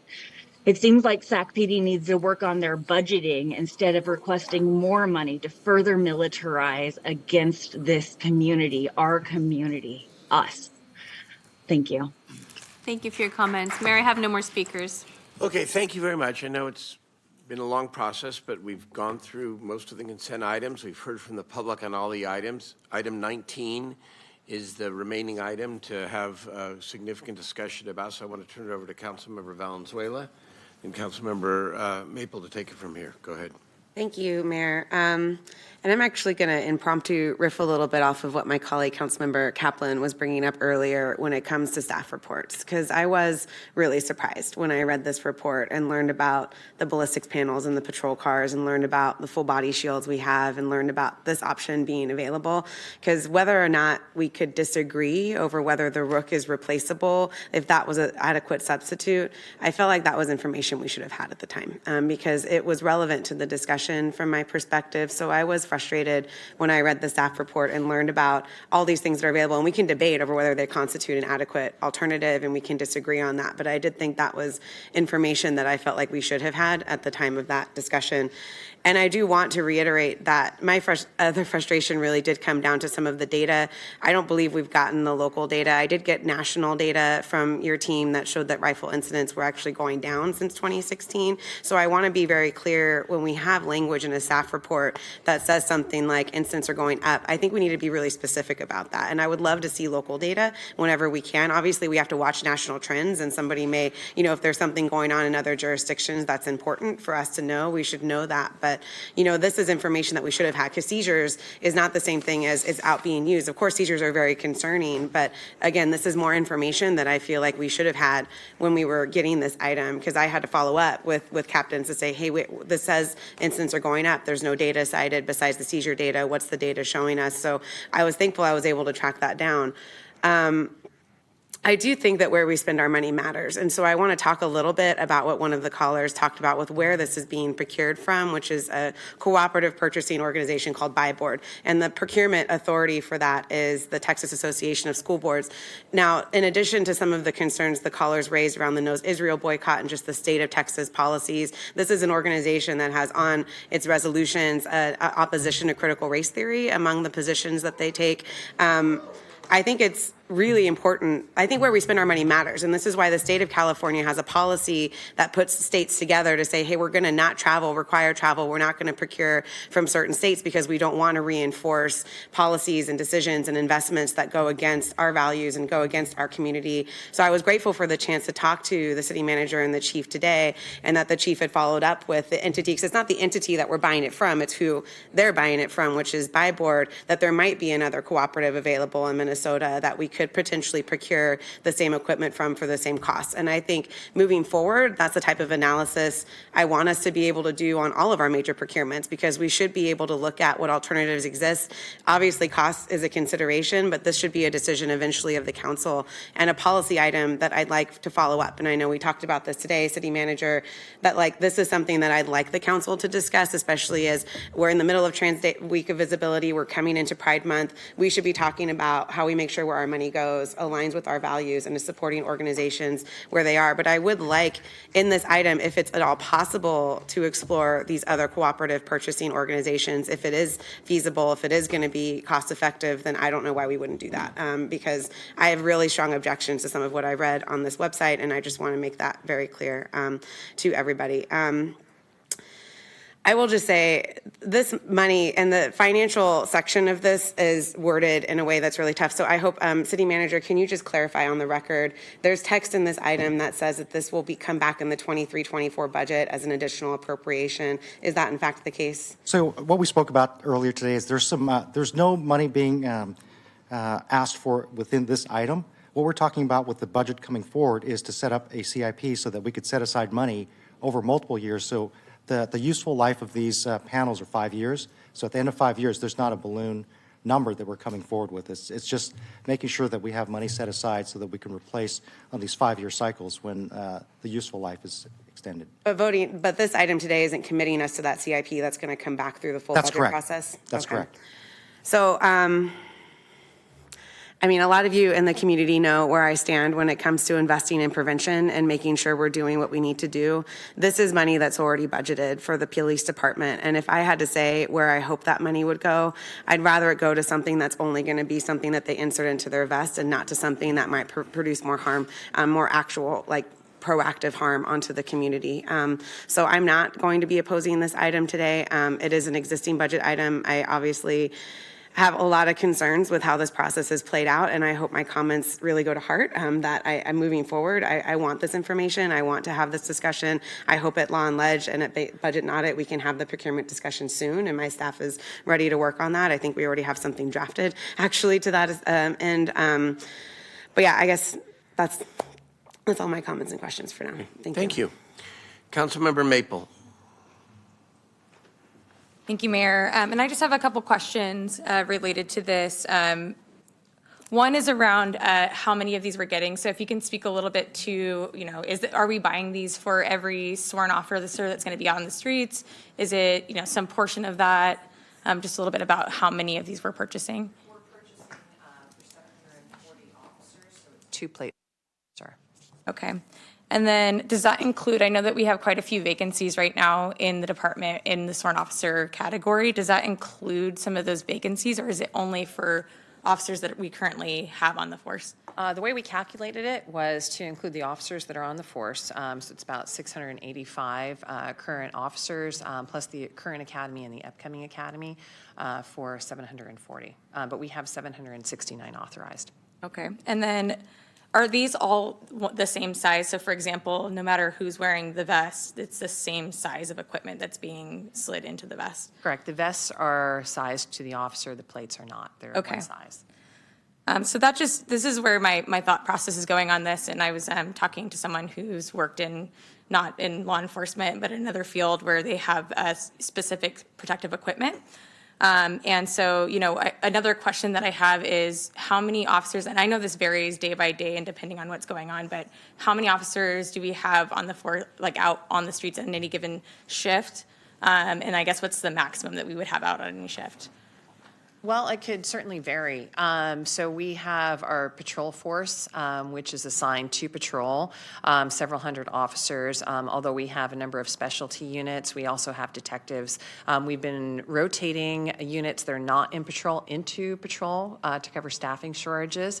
And certainly if we were to have a significant event, potentially all sworn could be in the field. Obviously, not all at the same time, but over the course of, a lengthy event over several days, it would be an all-hands-on-deck event. Has that ever happened that we've had? Oh, wow. Okay. So one of the things that, I've been thinking about is, in these other fields, and I understand that there's differences between the fields, but they might have specialty equipment that stays in one place. So at various locations where officers are checking in, they use those and then they put them down and then other folks can come in. So if there's perhaps a way that we can reduce the number of these that we're purchasing to save on cost, and still allowing everyone who's going to be on shift that day to have access to one, similar to some other industries. So that's something that I'm just thinking about. I'll let my other colleagues comment as well, but I just wanted to get some of those questions answered and see if that's a possibility. I don't think it's a reasonable one, to be honest, because we do expect our sworn officers to be in the field at any given point. So number one, if you were to have a large event, we would expect all officers to have the same level of protection. And just because you're not assigned to a patrol function does not mean that you would not be in the field and you would not be in need of ballistic protection. Our investigations unit, for example, they serve warrants. They conduct search warrants, they make arrests, and they keep that gear with them, even if they're in a different plainclothes type of assignment. So our sworn officers, we do use as sworn officers, and they definitely serve that function. So I think it would be difficult. We did have a similar issue with our protective gear, where we had gear and we would check it out to officers, and the city made the decision to make sure that it was sized properly and that every officer had access to the same protective gear within the last 2 years, and we just had the officers outfitted with that. Great. Thank you for the information, and that's all my questions. And I just also wanted to register that I share also some concerns, especially around the data. I want to make sure that we have local data as well that shows what's the story here in Sacramento and not just national. It might very well be the same story. I just want to make sure that information is available for the public so that when we make these decisions, we have that in front of us. So thank you. Thank you. Mayor Pro Tem. Thank you, Mayor. I will keep my comments short. I just wanted to echo Councilwoman Valenzuela and Councilmember Maples' request about just, request, but also concern around just the information that was provided to us today, and really wishing that this data would have been provided before the vote on the tank. I also want to just ask Chief Lester a question. I know we've heard from several callers, and Councilmember Valenzuela had mentioned just some issues and concerns really regarding the vendor that we would be purchasing these vests from, and wanted to ask Chief Lester in particular if we would be open to purchasing the vest from a different agency or a different vendor. My understanding is that this vendor in particular is against teaching ethnic studies, really the history of Indigenous and people of color in this country, and I don't think we should be spending our own tax dollars on a vendor that we don't align with as a city in terms of values. And so wanted to know if there are other options available. Are there other vendors that we can look at? This might have to be another conversation around policy and procurement, because I think this is just only one scenario, but I can think of multiple other equipments that we are purchasing, whether it's public works or whatnot, but making sure that all of our contracts and our procurement really aligns with our city values. And so I'm not sure if there's another vendor available, but wanted to also make that request as well. Yeah, and I think it's important for me to clarify that point. So what we're using is a cooperative purchasing agreement through Buy Board. Buy Board finds the best price for a number of items, and they have about 5,500 members across the country, including the city of Sacramento, which has been a member since 2012. We bought a number of vehicles through Buy Board. They are not the vendor. They don't receive money. Buy Board is also not the Texas Association of School Boards. Texas Association of School Boards is the governing authority over Buy Board. Buy Board only allows the city to look at different vendors and figure out who is going to be able to provide the best price. So the money is not exchanged between the City of Sacramento, the Texas Association of School Boards, or Buy Board. It will go to Galls. Galls is the supplier for the vests, which we have issued to our officers for many, many years. And we did address, thank you for bringing it up, the question of whether or not the Texas Association of School Boards was anti-trans, and we found that the opposite to be true, that they had issued some guidance to Texas school boards, and that had been controversial in the state of Texas. I'm going to speak to that in a minute. I'll go through that. Okay. Go ahead. Go ahead, Mike. Yeah, no, thanks for that clarification. Really, really appreciate that. But I think so what you're saying to me is that entity is a governing board of Buy Board. Yes, it is. Okay, well, I appreciate that clarity, but I think they're still governing Buy Board. I think that's where the conflict is, right?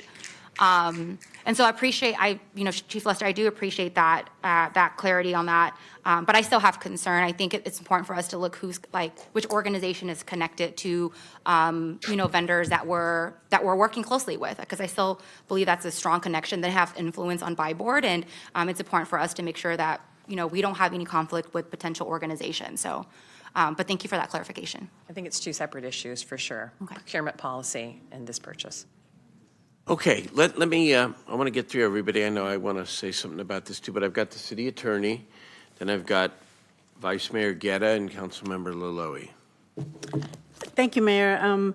In response to Councilmember Vang's question and Councilmember Valenzuela's question, I wanted to share some information that our office, in preparation for any potential scenario tonight, whether or not there was another source that we could purchase this same equipment from. And there is. We are a member of a cooperative called Sourcewell Cooperative, which I think is a Minnesota corporation. And we did advise the city manager of the police department last week that was something we could purchase the equipment from. So if that's a request or maybe a potential decision of the city council, you could certainly do that and direct city manager to purchase it from that cooperative. Okay, Vice Mayor? Thank you, Mr. Mayor, and I want to thank you, Mr. Mayor, and I want to thank the city attorney for that comment here. First, I want to thank the callers and some of my constituents who reached out to me, and also thank you to Captain Moore and Chief Lester for taking the time to answer my questions and inform me about this item here. And I also agree. I think I've brought this up before in other procurement issues about where we purchase our utility equipment, so our vehicles, and how often we're looking at places in Texas or whatnot. It's unfortunate that the manufacturing of a lot of products are over there, and we don't have them manufactured here. Now, having said that, this is one of those items where the timing and the service and the need of this equipment is something that I don't feel comfortable delaying. But I do feel strongly about, and I've brought this before, about creating a values policy of where we procure, a values procurement policy, and so. Because I think this has been a lively discussion, and we've done this in other ways when we looked at Wells Fargo and how they were taking advantage of many Latino families. And so, what I'd like to do, Mr. Mayor, is move the consent calendar here, but also with direction to the city manager, as indicated by the city attorney, that if there is a procurement option of the same value with another vendor, that we give the latitude to the city manager to be able to use that procurement opportunity to purchase these. But I don't feel comfortable waiting to develop another policy before we actually purchase this protective equipment. And, you know, I get the reports almost daily about, you know, the incidences of homicides or issues that are happening. And sadly, unfortunately, the United States has a terrible problem with the amount of you know, guns and uncontrolled firearms. Some of that has to do with also the poor management of gun owners too. And so I want to, you know, go back to, and I know we're having a discussion on Law and Ledge about what's on our log, but one of those items was something I brought up with Moms Demand Action, and unfortunately, there are a lot of firearms out there that put the public at risk. And so, with that, Mr. Mayor, again, I'll move the balance of the consent calendar with the direction to the city manager that if there is an option for a different procurement entity, that we execute that. But I do not want to delay making sure that we have the protective equipment for those who would be at risk. So, Vice Mayor, just Okay. well, so just for clarity's sake, you're saying that we're going to move the item forward and for the purchase of this equipment and giving me the ability and flexibility to seek other alternatives, but not direction, because I'm uncomfortable looking at another delayed process because of the nature of this purchase, to your point. Yeah, it sounds to me, my understanding is that you already saw another option. But the problem is that we're going to have to get into contract and procurement. It's going to be a 4 to 6 week delay, and I am extremely Yeah, and I don't feel doing that. comfortable doing that either. Yeah. So can I help here a little bit? Sure, Vice Mr. Mayor. So, Councilmember Valenzuela can speak for himself, but what I've heard here is that what would be really constructive here is separate from this particular action, and I give Councilmember Valenzuela credit for elevating this, is to bring back a full policy discussion about our procurement policy, and to put forward a value-based procurement policy, and to do that timely, but separate from this action, because I think you just heard from the city manager that he would be uncomfortable going with the Minnesota option at this point because of the delay. So I think maybe your motion, if it were amended to, instead of give him the Minnesota option to approve it, but to have the manager come back and tee up a full procurement discussion with action here around how we can adopt a value-based policy, that would be. And I'm comfortable with moving that in that direction there. Okay. Because I don't think that on this dais today, or even in 4 weeks, we're going to be able to. No, but in the month of May or June, we should have this full discussion. That's what. Before long. Yeah, and that wasn't my request, Vice Mayor, so I just wanted to clarify that I was proposing an introduction of a new policy that my Right. staff is already working on. That's from to Councilmember. govern future. But in this case, my strong preference would be that we pursue the Minnesota option, but if it's going to be such a significant, because I guess how long is I mean, we're voting on this contract today. It's not like the purchase would have come tomorrow. So like, I guess how long is the delay in comparison to when we were expecting to get this with the current I option? think by switching, we're talking this 4 to 6 weeks here. But if we're already voting to approve and give you that authority and you're not coming back to council, like, I guess I just want to get a clear idea on what We the wouldn't time come back to difference is. council with approval tonight. We'd execute the agreement this week. If you went to Minnesota, the city attorney would have to get involved. There'd a whole new. No, because we're already. Excuse me. I'm told by the city manager and the attorney that if in fact we switch now to Minnesota, that it would require another 4 to 6 weeks in terms of the ultimate delivery of the equipment. Yeah, so right? we have to That's get not what the city attorney's saying. But what we're saying is, That's what the city manager has Well, said. I'd like to, I'll Go ahead. connect with the city manager because Okay. the research we did is we are already a member of that cooperative. we are. And so maybe it's not going to be that long, but I'll connect with the city manager and you've Okay. given him the direction to, if that's feasible, to move forward with the Minnesota cooperative. That's not the motion now, though. What I'm Well, suggesting I is haven't seconded the amendment. The city manager's uncomfortable with that. Correct. With that, And I hear that the vice mayor was okay amending. I was a second. I haven't agreed to amend the Okay. motion because I wanted to get clarity right. from our city attorney, because if we are already a member of that cooperative, I'm sorry, my values really matter. School board member really matters. Somebody who says that they're opposed to the critical race theory and who we are of Sacramento and our diversity, we are already behind and have been behind the sheriff's department for a long time. I believe our officers should be protected, but 4 weeks for working out to put our money where our values are, that's something I'm comfortable with on a little delay to support our values. Well, I will just respond to that by saying, we are within this cooperative. We can execute agreement with this Minnesota company. It will add time. I'm uncomfortable adding time. Hold on, excuse me, you don't shout out. We're having a discussion among the council there. Okay, so Vice Mayor Guetta's amended motion has not yet been seconded. I just want to add a little wrinkle to this, if I may, because I appreciate that we should make a values-based decision when it comes to procurement. We don't know anything at this point about Minnesota. I mean, we assume that it's a blue state with progressive policies, but we don't know what they may have stuck in here. But I want to say something else because, Councilmember Valenzuela, while I really appreciate that you're bringing forward this whole idea of value-based procurement, and you're absolutely right, we should have a policy discussion about this and adopt this policy. There is a little more to the story about the Texas School Boards Association, and the chief alluded to it, but only lightly, and I'd like to draw it out for a moment. So they have made, whatever comment they made about critical race theory, here's what else you should know. That in 2021, I believe it was, I got to get the date right here, that the Texas Republican Party passed a resolution urging all local independent school districts to sever all ties from the Texas Association of School Boards. Why?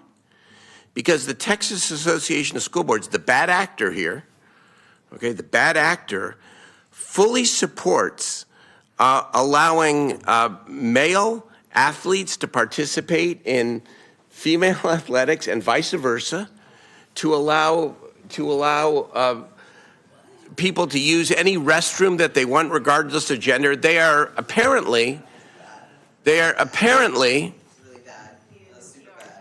I'm sorry, I'm going to ask you to leave. I have tolerated enough interruptions. I'm going to ask you to leave. I'm going to give all of you, I'm going to give you one last chance. The three in this row right here. Right here, three. 7 weeks. If you interrupt one more time, I'm going to ask you to leave.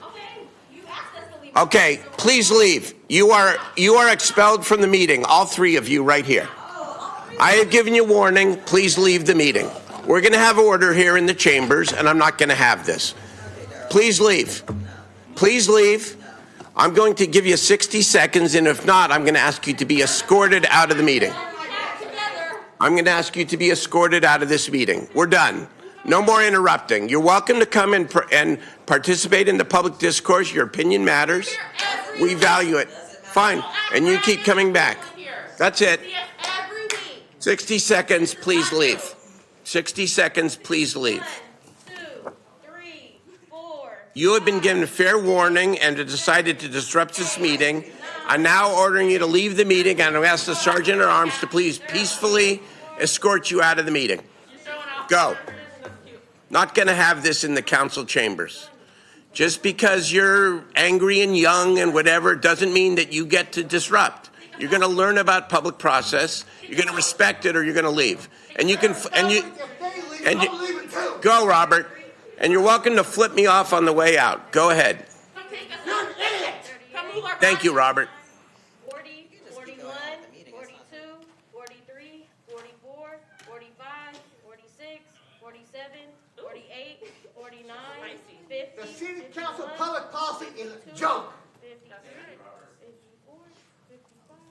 Okay, please escort these three. It's not the two on the side, not Mackenzie, no one sitting next to her, but the three in the middle, right there. Please go. You're out.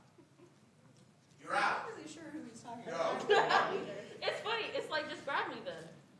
Like you do the black bodies that are on the ground. Just, just do us like you treat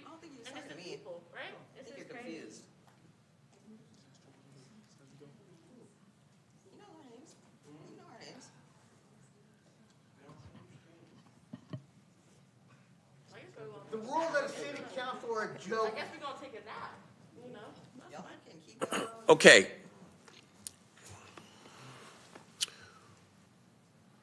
I understand this could be a standoff here. We're going to continue to try to conduct the public's meeting, but I'm going to seek your removal from the meeting, okay? But I'm going to try to do my best to balance getting the public's business done here. All right, so Empty threats. So the city manager has said, even with the city attorney's advice that this could be done relatively contemporaneously, that he is uncomfortable with any delay. So Councilmember Guerra, your motion would approve the consent calendar with the Texas School Boards Association. All right, with a comeback report and a decision about a procurement policy. Is there a second on that motion? I'll second it. Councilmember Talamantes seconds it. Okay, call the roll on the motion now, please. Councilmember Kaplan. Councilmember Laloe. Aye. Councilmember Talamontes. Aye. Councilmember Valenzuela. Councilmember Maple. Aye. Vice Mayor Guerra. Aye. Councilmember Jennings. Yes. Mayor Pro Tem Vang. I'll abstain. And Mayor Steinberg. Yes, the consent calendar passes with Councilmember Kaplan, by the way, per her request, being noted as a no on item 7. Thank you. All right. Well, let's move on to item 21. Who's reporting on item 21? The request for you to leave is still there, and it's still present. I'm just not going to have the police get involved and allow you to make a further scene here. All right? Go ahead. Who's reporting on this next item? So, Mayor, the item on the discussion calendar, item 21, is to review and approve the 2022 Sacramento Community Police Review Commission's annual report, Okay. which was proposed 2023. Councilmember Kaplan. Thank you, Mr. Mayor. I'll report on this as it came to PP&E committee last week of their plan review of their work item that was presented to PP&E, of which was passed unanimously. And then just so council understands, we bifurcated it. So we approved their work plan for them to get involved in and start working together with staff and our police department to gather that item. But with the recommendations from the past, because there are numerous recommendations, we asked for the Police Review Commission to take a look and put them in priority order of importance that they would like to be referred out, whether law and ledge or to budget, and then also to work together with staff and our police department on which items can be implemented, what would it take, is it state law, how do we implement it, so that we start taking direction from the Police Review Commission so their voice is heard on the recommendations they have to City Council of how do we start implementing what is the most important, and that'll come back through the process. But I am happy that we were all able to work it out. I think it was a very good conversation on the new process that we've started for the annual work plan, and I really appreciate the Sacramento Police Review Commission on being the first to go through the process as we learn this, and I would hope that my fellow council would approve their work plan so that they can get to work. A lot of really good work. Thank you, Councilmember Kaplan and your committee. Thank you to Keon Bliss. Thank you to the chair, Graciela. Thank you to my staff, Kelly Fong Rivas. Thank you to myself. We spent many months working to try to create some, and the police and city manager and the police department as well. Police chief, we spent many months actually trying to see if we could create some functionality, because that's really what's being called for here, and I appreciate it's been very difficult, but I know for myself, believe it or not, I want this Police Review Commission to be independent, I want it to be assertive, and I want it to help us ensure a better police department. That's what I want. And we have got good people. The issue has been a lot of friction about really many things, but one thing especially. What information is the commission owed in order to, and what information do they need in order to be able to do their jobs? And we've gotten kind of backed, into a corner, all of us on that point. So what we did really, this is what really happens behind the scenes on the 5th floor, is that a number of us sat down with the commission leadership and we actually worked together on a work plan that described their calendar and what issues they want to take on, starting, by the way, with the military equipment use. And then we said, okay, what information do you need? And we specified that and ran it by the city management and the police department. We all worked together to make sure that that was shaped. And then Chair Kaplan did her job in making sure she oversaw this, and the committee approved it. And so now the commission should be able to really do this work around military equipment policy, come back with a set of recommendations without all this back and forth and friction. And then we can move on to the next important issue, whether it's search and seizure, whatever it is that is part of the commission's work plan. Because if we create functionality, we can disagree or agree, it doesn't matter, but you will be the rightful oversight body that holds everybody accountable. That's the intent of it. But we've been too bogged down, and now we have a step forward, and this is really good and important. And so thank you. Functionality, an underrated concept in government in general. But once you attain it and achieve it, then good and better work can be done. So I think we should approve this. And we've heard, we do have one person who wants to testify. And I'll turn it over to Vice Mayor and to Councilmember Laloe, and then we will approve this. Go ahead. Yeah, public. I have two speakers, Keon Bliss, then Margot Rinaldo. Greetings, City Council. I'm speaking to you right now as the Vice Chair of the Sacramento Community Police Review Commission to really thank you for moving this along so quickly to make sure that we can begin our really important work to really ensure that community has meaningful oversight and say over police department policies and practices.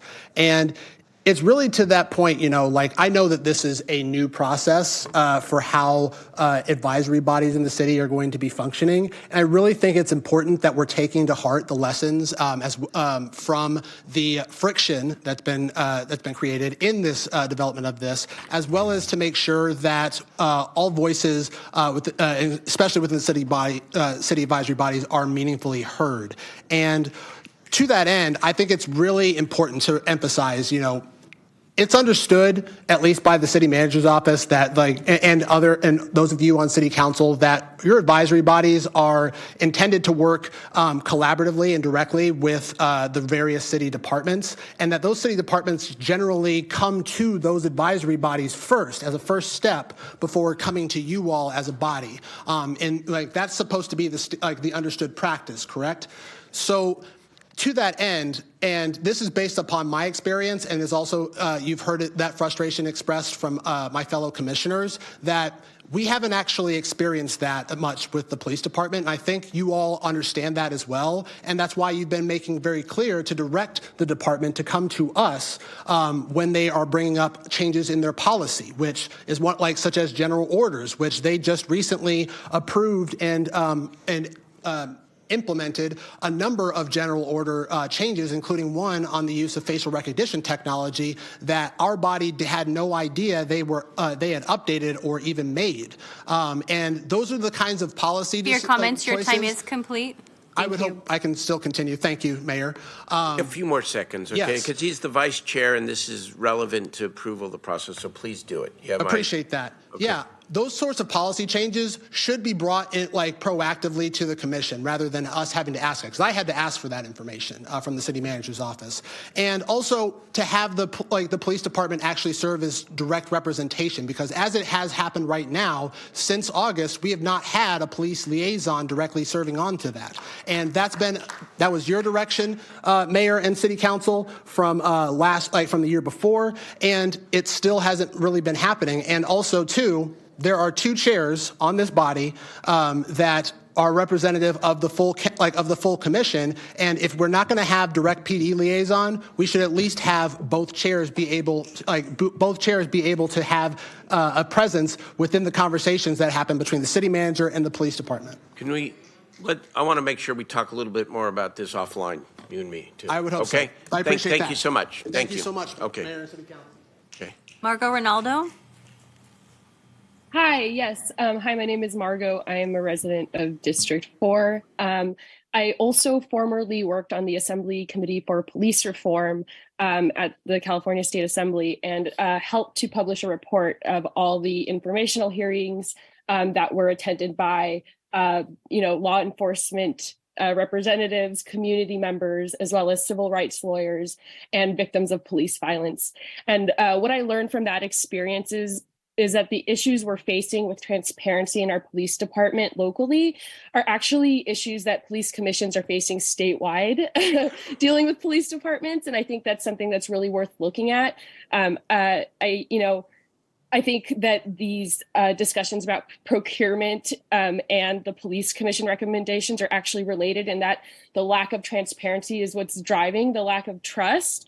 And when it seems like the city council has no grip on what the police department's doing, I think there's a fundamental crisis of confidence that is happening that you need to acknowledge and actually try to amend. And to Keon's point, the police have not been sending a representative to the Police Review Commission. And, there's honestly that lack of good faith and transparency that's hard to ignore. And I think you guys should work on addressing that. Your comments. Mary, I have no more speakers. Okay, I've got 2 members up. I've got Vice Mayor Guerra and Councilmember Laloe. Thank you, Mr. Mayor. First, I'll second this item because having served as a planning commissioner in the past, and I just wanted to take this opportunity. You need to move it. I thought you moved it. Oh, you moved it. Then that's a second. I'm sorry. The clerk said there wasn't a motion. Sorry, so now my there is. apologies. Okay. I thought she moved it. It's all good. It's all good. I'll second it. I want to just thank the commissioners for their work. And not just them, but and a lot of our commissions. Our citizens commissions spend so much time.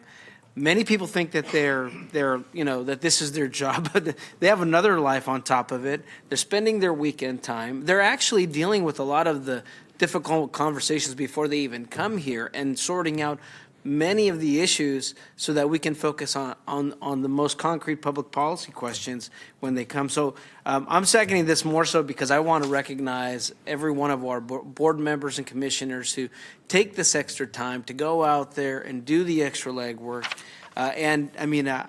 If you would put a value on the number of hours that they put out there, we probably couldn't afford it. So I want to thank them for their personal commitment to these. Thank you, Mr. Mayor. Thank you very much. Good, great, well said. Councilmember Laloe. Thank you very much, Mr. Mayor. Just following up with what my Vice Mayor just alluded to, I want to thank all the commissioners too, especially Keon. We've met on one-on-one basis. The only request that I have, or an ask that I have from this particular commission, is try to create an environment that's more neutral versus somewhat of a activist, because I've had, if you notice, my seat is empty because I've had a couple of people look into it and they thought, well, there's just such a sentiment against the department that it's hard for them to get in. Otherwise, I would love to have the police commissioner to work with the police department. After all, the best way we can control this to have a checks and balance system, and that's where you guys come in. But that's my only request, to create a more neutral place that other commissioners can also have their comment heard and their sentiments heard without feeling like they're being singled out or, yeah, that's about it. Thank you. Okay, thank you. All in favor of the item, please say aye. Aye. Oppose, abstain. Thank you. It passes. First stage of the work plan. Go forth. Thank you. Okay. Are there council ideas or questions? Is there public testimony on items not on the agenda? Yes, Mayor, I have 6 speaker slips. The first is Yvette DiCarlo, MVW, then Doug Osee.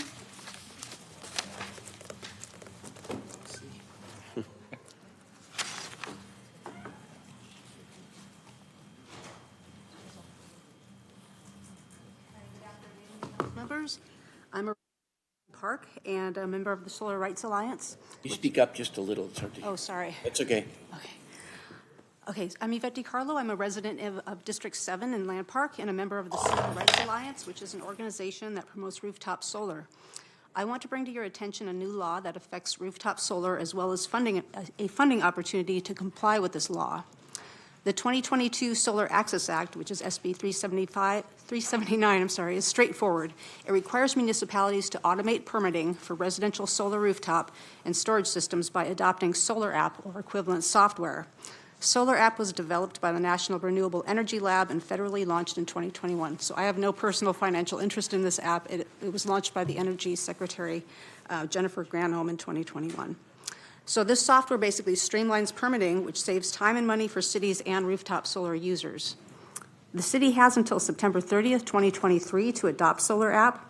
And although the County of Sacramento is moving forward with compliance, the City of Sacramento does not yet appear to be making any progress towards this compliance. But here's the good news. The California Energy Commission has a funding program to help cities adopt the Solar App platform and is offering grants of up to $100,000. Solar App is free for municipalities to use, but the grant would basically cover costs of adoption and incentivizing your building department to prioritize this adoption. The grant application is very short. It's 4 pages. It's basically a checklist, and it's non-competitive. The application deadline is May 1st. So I urge you to take advantage of this free money to comply with state law. You will also signal your commitment to help residents such as myself and businesses install rooftop solar on existing infrastructure to generate clean local energy at their own expense, rather than on large solar farms that chew up valuable open space and that will ultimately come at a greater expense to all ratepayers. So I'm really glad you mentioned this. I've heard about this. Mr. Manager, can Jennifer Venema of our team, somebody look into this? Because I do think that this is an opportunity for the city to attract some grant funds and to make accessing solar much easier for our residents. So the permitting piece of this, this is a good grant opportunity. Yes, Yeah, if thank you you. want, I just have a quick fact sheet and the checklist if you want me to. Yeah, why don't you give it to the clerk over there, and then we will make sure that our team gets it. We'll look into this, okay? Please do, thank you. Thank you. Next speaker is MVW, then Doug Osee, then Charles Duckworth.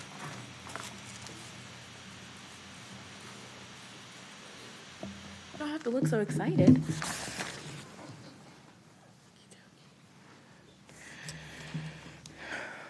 Dazion Fleno was a peaceful soul who did not deserve to be unjustly taken from his family by the Sacramento Police Department. Dazion was walking and became disoriented and lost. He had a history of mental illness, and the police knew this beforehand. Police were called, and instead of assisting Dazion, who was in the middle of a mental health crisis, he was illegally detained, even though he had never committed a crime.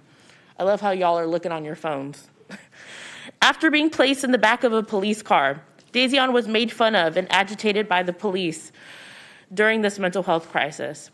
After he was being agitated, they didn't wait until he was calm for calling for help. In the dash cam footage, you can hear the officers calling him a nut and a freak and saying that bystanders should hit him with the baseball bat to mellow him out. Moments before his death in 2016, on April 8th. Dazion was released from the back of the police car, where he ran because he was so scared of dying. He was hunted throughout the neighborhood, and he was ultimately murdered by the police department. We say these names because they happened in your city. We say these names because they could have voted for you. They paid their taxes. They had families. They went to Raley's to buy groceries. We say Daryl Richards' name. He was only 19 years old. We say Brandon Smith's name. We say Stephon Clark's name. We say Joseph Mann's name. We say Dazion Fleno. We say Jeremy Southern. We say Donald Venerable. We say Juan Carlos Enrique Rodriguez, Lionel Enrique Rodriguez. Those last two names were hit recently last year by a SAC PD. They had their car on the side of the highway because it had ran out of gas, and a SAC PD officer in an unmarked car ran them over. Thank you for your comments. Your time is complete. Their family Our next never speaker is Doug Osee. Charles Time is up. Duckworth. Next. Next speaker is Doug Osee, then Charles Duckworth.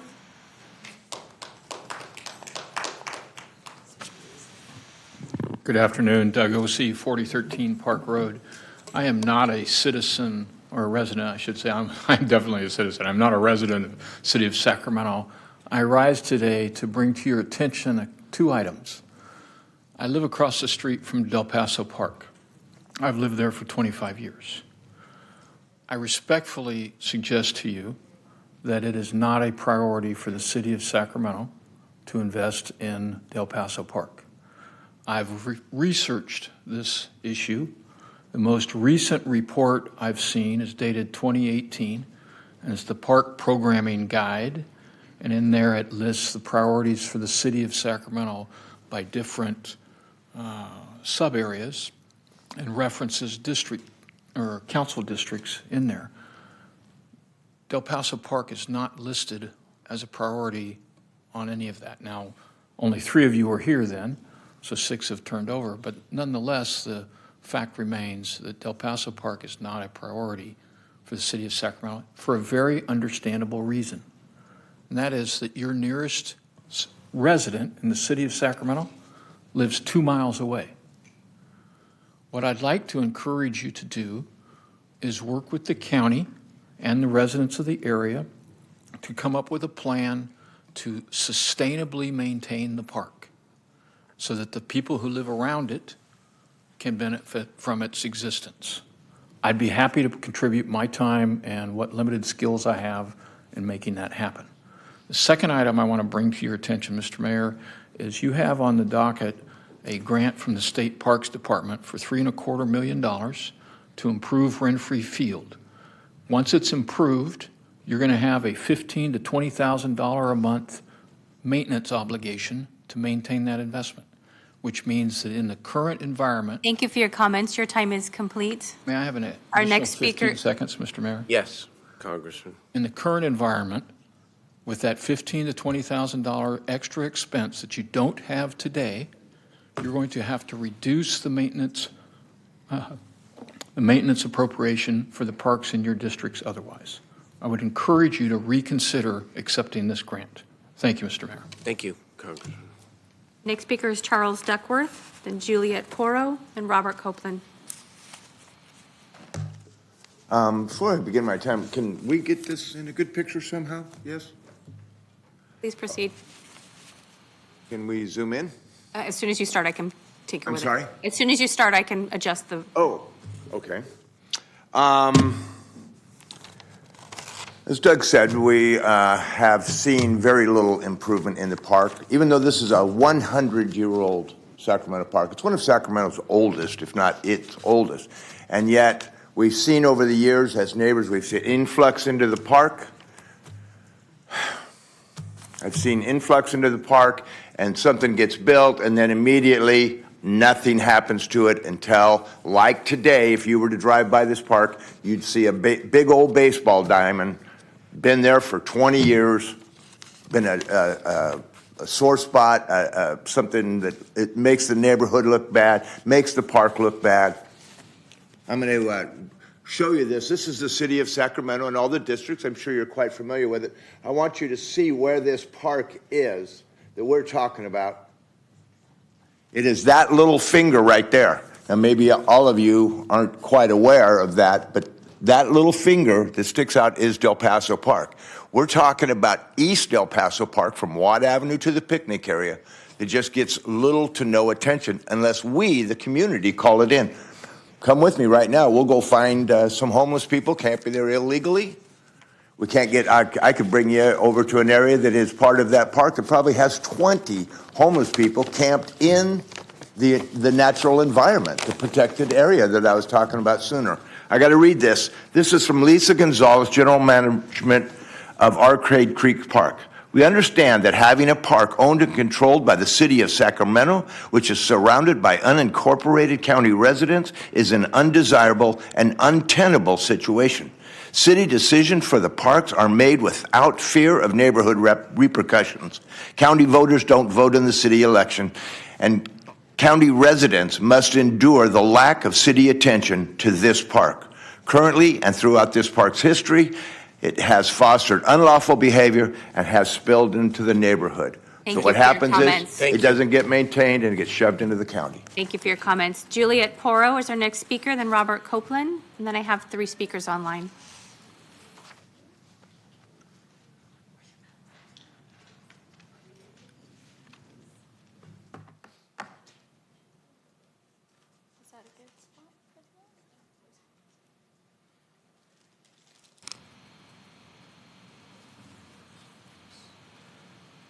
Good afternoon, Honorable Mayor and City Council.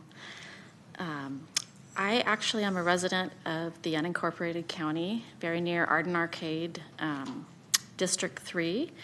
But I'm here today for the first time at the City Council to talk to you all because Sean Aloi's District 2 Peninsula extends very far into my community. And it kind of has become a problem for our neighborhood. East of Watt Avenue, the Del Paso Regional Park, and a small remnant stub of parkland east of Auburn is actually right next to my neighborhood, Evergreen Estates, which is a very small stub of city land along the Arcade Creek near Heritage Oaks Hospital. And I really had no idea how close a suburban Arden Arcade resident like me lived near the city until I started trying to get help from City 311, and I found it's very difficult. City 311 is not real user-friendly. It's hard to get an accurate location on the map. And it's frustrating because just steps away on the other side of this boundary line in the county, we can ask the sheriff and we get a very quick response. And I don't blame the city for this. It's really logistics. You know, like some other speakers have said, we're miles away from the rest of the city. And so what we would like is this very small, let me pause this here. Del Paso Park is a large park, but a very small portion of it is east of Watt. And we're just asking for that very small community-sized portion to be transferred over to the county, or at least take a look at some ideas of what we could do to relieve the city of the burden of maintaining this. We know you have a backlog Thank of you for your comments. 120 million in deferred park maintenance, so thank you for your time. Thank you for your comments. Thank you for Robert Copeland, and then I have 3 speakers online, Jen, Richard Wake, and call-in user 1. I have a few questions for the city council. Why is there no overflow room in case this county city council chambers gets full? They can listen to the city council and actually participate, like speak up, which is their duty. Why are you violating the Constitution, First Amendment, freedom of speech? Why is there no printout agenda? Printout for the agenda. County has it. County has overflow room. County has where a list of names of who's next. Why doesn't the city? City council, Mayor Steinberg and the rest, why don't you change the rules? Let's say 2 o'clock meeting. No way. I came from the county board. If I would have been a few minutes later, I may have not gotten to speak on agenda item 19 because of your rule. This is a joke why you run the city council. My last comment, I'd like to thank Katie Maple and Katie Valenzuela for taking the CalCare pledge, and Mayor Steinberg did not. Why, Mayor Steinberg? You were asked by a couple of people I know. You supported CalCare, the resolution, and Medicare for all, but you didn't take the CalCare pledge. You're a hypocrite. Thank you for your comments. Our next speaker is Jen. Jen, if you'll unmute. Good afternoon. Jennifer Holden, District 5 again. Totally different subject, though. I'm raising a concern that I know has been raised before, but it might have been raised more quietly, and I'm happy to take a minute here to do so. There's still a lot of confusion about accessing services for people experiencing homelessness in Sacramento. People who do want services. I just fielded one today. Somebody who has been in daily contact with a homeless person who is requesting services. I had them get in contact with I'm not going to mention the council member's office's name, to help get the Department of Community Response involved, since there didn't seem to be any availability in any of the homeless services areas in the area. And my friend said that they were told that the Department of Community Response wasn't up and running yet. Now then, there's been some more phone calls. I understand that the conversation is progressing better as we speak right now. However, we've got to get our act together on how we're going to help the homeless access services. It shouldn't take me 2 to 3 days to, help somebody who isn't well informed through the process and keep telling them to say, look, that's wrong. You're being given wrong information. You have to go back and ask for someone else who knows where the correct information is. You should be able to access the Department of Community Response from any of your council members' offices. So we also need to get more organized in helping people to access services. We do have homeless people who want services. They can't get to them, even with the help of well-educated people who are well-connected. The lines of communication just aren't open yet, and we need to get them open. Thank you for your comments. Our next speaker is Richard Wake. Yeah, good afternoon, Richard Wake, City Council, District 7. Over the course of the last maybe 2 or 3 city council meetings, there was a gentleman, I believe, from the Metro Chamber of Commerce that commented on the fact that the city wasn't meeting its obligations regarding getting more beds out as it applies to Measure O. And, I'd just like to take the opportunity to remind the public of the following. After the city council, a majority of council members rejected former council member Alan Warren's plan for a trial safe ground campsite out in City Council District 2, a meeting was held by ACT, the group of congregations of churches that meets that organization. They met at a church at Arden Arcade. I attended that meeting. I spoke to Mayor Steinberg personally about homelessness before he entered the building or the church for the meeting, and he had said that there was going to be an ordinance passed to allow churches to shelter up to 20 people, and he didn't think it was going to be a problem to get that passed. Well, a few days after that was suggested, every president, let me say that again, every president of all the property and business improvement districts sent a letter to the city council opposing that. Really, the business community doesn't have a leg to stand on here when they complain about not having beds, when they oppose this ordinance to allow churches to do it. Okay? They have opposed every reasonable proposal that has been given to the city council and made public to shelter people. How about talking to all the NIMBYs in Sacramento that don't want anything in their backyard? For example, the 102 acres on Meadowview Road, that could easily start sheltering people for safe ground camping. We had... Thank you for your comments. Our final speaker is call-in user 1.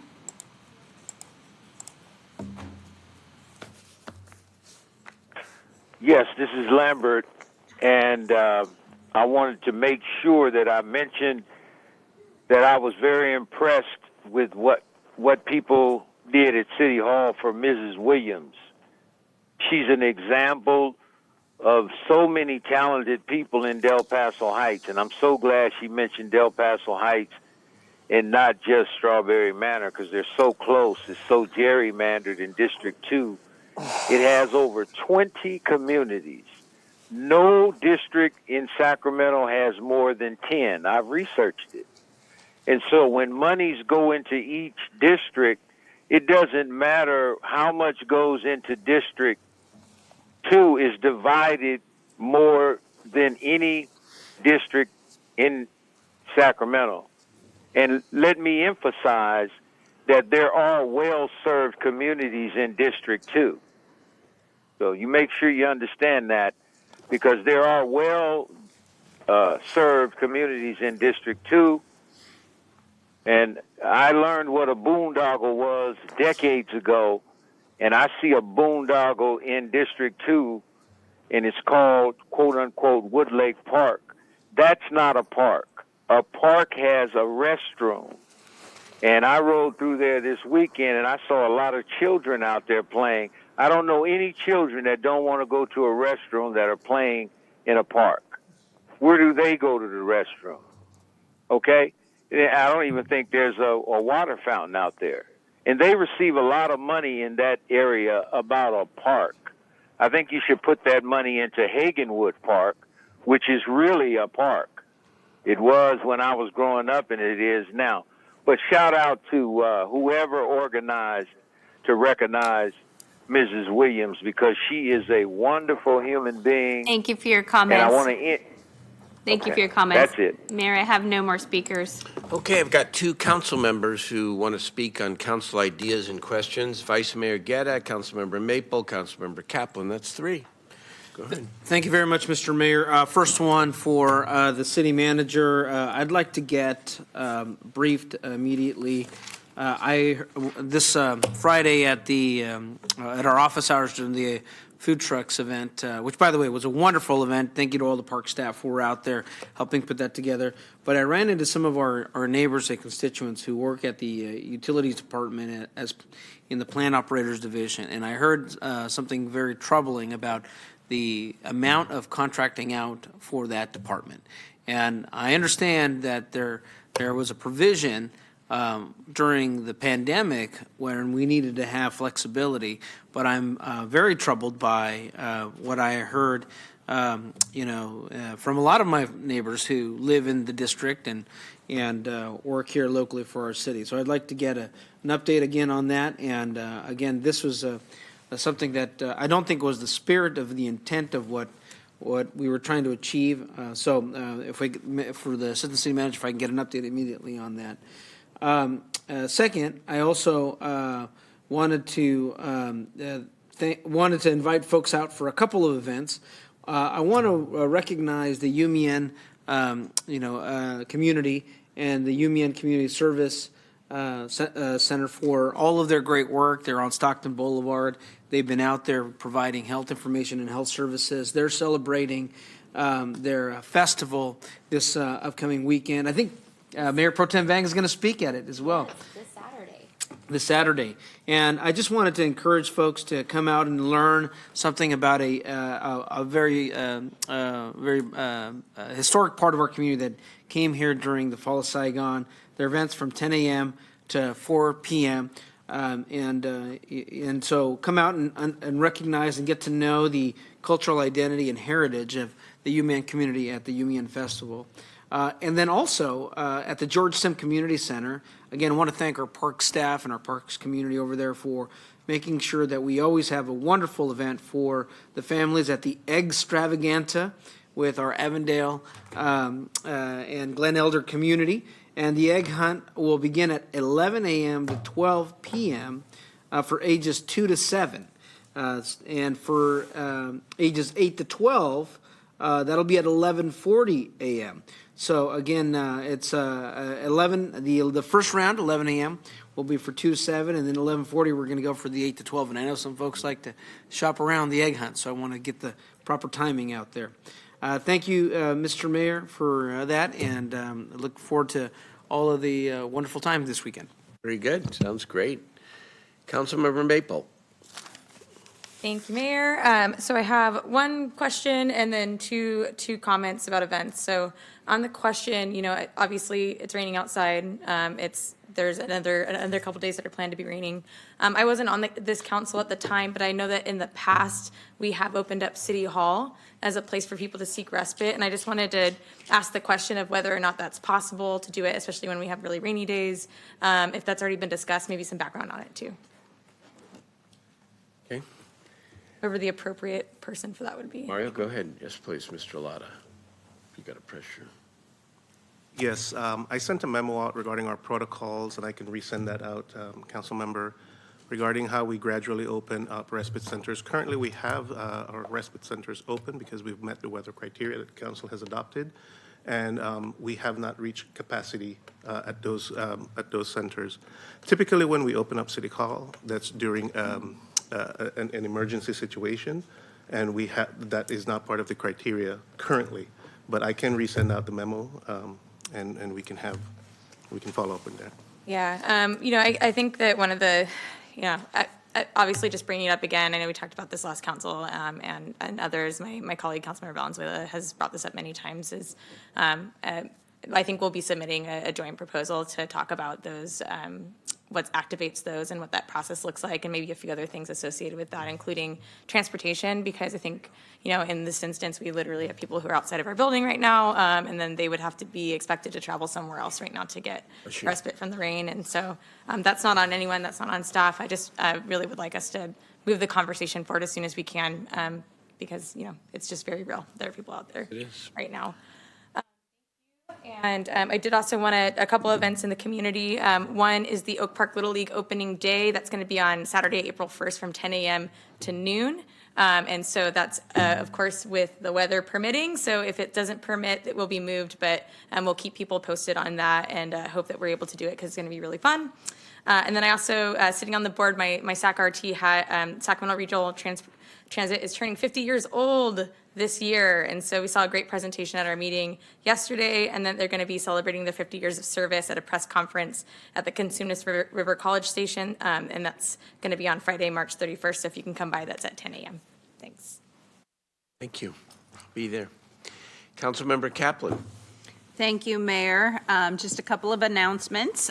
This Wednesday, we are holding the first of our Women's Empowerment Series at Heron School from 4 to 6, and this is aimed at bringing a lot of our parents out to talk about conversation on healthy versus unhealthy relationships, teen dating violence, as well as resources available not only for our parents, but family members and anybody experience violence at home. And then I'm holding my first community conversation April 3rd, again at Heron School from 6 to 7:30. I will also be introducing my commissioners so that people who have areas they're really interested in talking about, you can also meet and talk with my commissioners, be it active transportation, our youth council, planning, or parks, and others. And thank you, Mr. Mayor. I'll see you there. And then on April 8th, I am really excited and thankful for our Parks Department for partnering with us. We're starting to put the Aquatic Center to use, and we're holding our first aquatic egg hunt. So I look forward to seeing how that goes. My office is covering the registration fee for anybody who wants to go in and participate in the aquatic area. So that's the only area you're going to have to, for that event, on April 8th, register for, and we're covering the entrance fee. But on the other side, in the community space, we'll be holding fun games and other stuff for parents and family members who you don't have to register, can come in and participate in that. So thank you very much. Thank you. Councilmember Valenzuela. Or were you next, Councilmember Ving? It popped off. Mayor Pro Tem, go ahead. Okay. I meant to unmute, so my Go, apologies. your turn. Thanks, Mayor. Just wanted to give a shout out to lots of our volunteers that came this past weekend at Cabrillo Park to do our tree planting event. We planted 33 trees, so that means we had a lot of volunteers out. And so just want to give a shout out to SMUD, the Sacramento Tree Foundation, to Team Heart and Hustle, my staff, and just everyone that came out to plant 33 trees, because we know in South Sacramento we lack tree canopy, and so just want to give a shout out for that. Also just want to remind folks that our Heart and Hustle Scholarship is open. Go to mybanksacramento.org/scholarship to apply. If you are a senior that live in District 8 or go to school in District 8, the scholarship is $1,000. There is a prompt. You can answer via essay, via dance, via poetry. Be creative. I'm really hoping that we will get lots of applications this year. Application is open until May 5th at midnight, so make sure you apply for that. I'm really excited about our District 8 egg hunt that's happening next Saturday, April 8th, at 10 a.m. at Edward Kimball Park and at 11 at Jacinto Creek Park. So we will be having 2 Easter egg hunt. But before that happens, we have to stuff 4,000 eggs. So next Wednesday at the Pinnell Community Center from 9 to 11, right after our senior walk, if you are retired or available, or if you're on spring break, join us at the Pinnell Community Center to stuff 4,000 eggs at the Pinnell Community Center. We need volunteers. And then lastly, I just wanted to make a quick announcement. District 6, 7, and 8, your 3 council member on the right end of this dais is hosting a town hall to discuss sideshows, reckless driving donuts that's been happening in the community.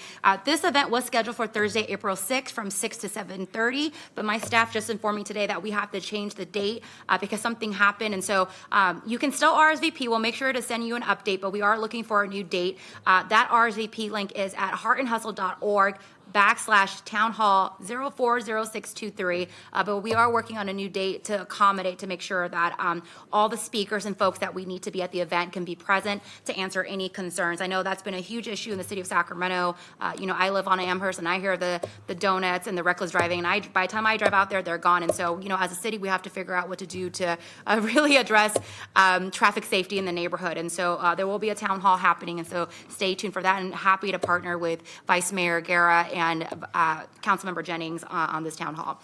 And I think that's it, Mayor. Thank you. Thank you. Councilmember Valenzuela. Thank you.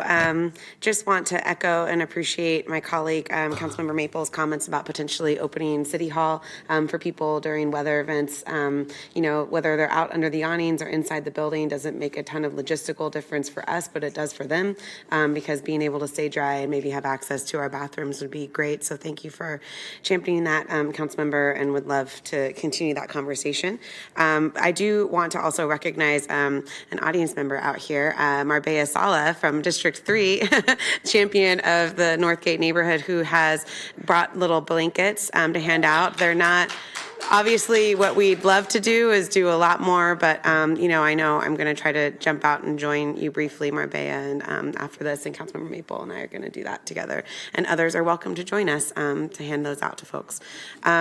And then finally, an announcement of just the National Poetry Day launch this Saturday. It will be at 2 p.m. at the Sacramento Poetry Center. It is free to everybody. We'll have the California State Poet Laureate, our Sacramento Poet Laureate, and the Stockton Poet Laureate all celebrating this month. It's open to everybody. There will be refreshments, so I hope you'll consider coming through. That's it.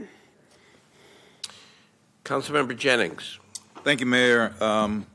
Want to let the public know that on the 18th of March and the 25th of March, we had the opportunity to be out at the opening day of baseball season.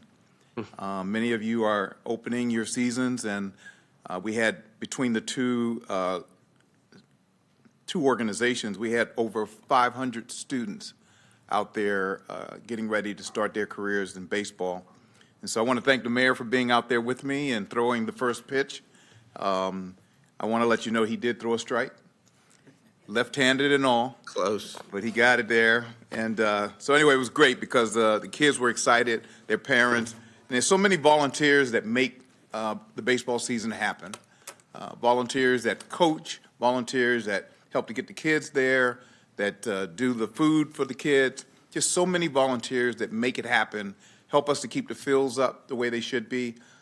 And so I just want to thank all the volunteers for the work that they do to make baseball happen and a season happen for a young kid who has dreams one day of becoming a big leaguer. So I want to thank them. Also, I want to let you know that on April the 1st, Saturday, April the 1st, at Land Park, we're going to have the Land Park Easter celebration and hat parade.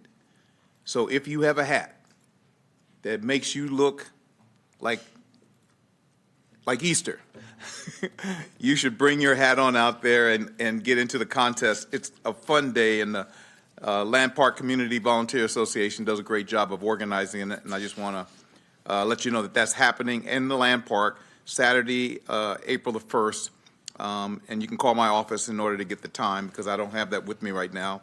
I want to give a shout out to the NAACP annual prayer breakfast that's happening on Friday, April the 7th at 7:30. And also the last Easter egg hunt that we're going to do is at District 7 at the Garcia Bend Park, Saturday, April the 8th. We're going to have Easter egg hunt. We've already stuffed 6,000 eggs. So we've got a lot of room for kids who want to come out and collect eggs, and they're in age groups. So there's not going to be all kids going out at one time. Our young kids will go out, our middle-aged kids will go out, and then the older kids will go out as well. So we've got it organized. And again, I want to thank all the volunteers who helped us stuff the eggs and make these events possible. Thank you, Mayor. Thank you very much. Last comment. I want to thank Councilmember Maple and Valenzuela as well for raising this issue of respite in City Hall. There's a long, at least 5-year history of this, and we focused significantly on respite. I know at one point I proposed year-round respite in multiple locations, and then recognizing that the city itself has its limitations financially and otherwise, we pursued and successfully pursued this partnership with the county around longer-term shelter, longer-term placement, wraparound services. But you bring it back around again, and I think in a way that is really, really important. Even if we can't do it alone, which we can't, between the city and the county, there needs to be year-round respite here for people, and especially in severe weather. There has to be. And I'm glad that others are, Councilmember Valenzuela has been here a couple of years already, but there are other members who are stepping up and kind of articulating this because we make as much progress as we can make in our seats and in our time. You're relatively new. I encourage you to continue to push and insist on that which to the public seems like common sense, that we ought to have a place for people in severe weather to come indoors and in multiple places. Thank you. We're adjourned. Closed session is going to, let's go 5 o'clock, 15 minutes. We're going to meet in closed session. All right? Thank you.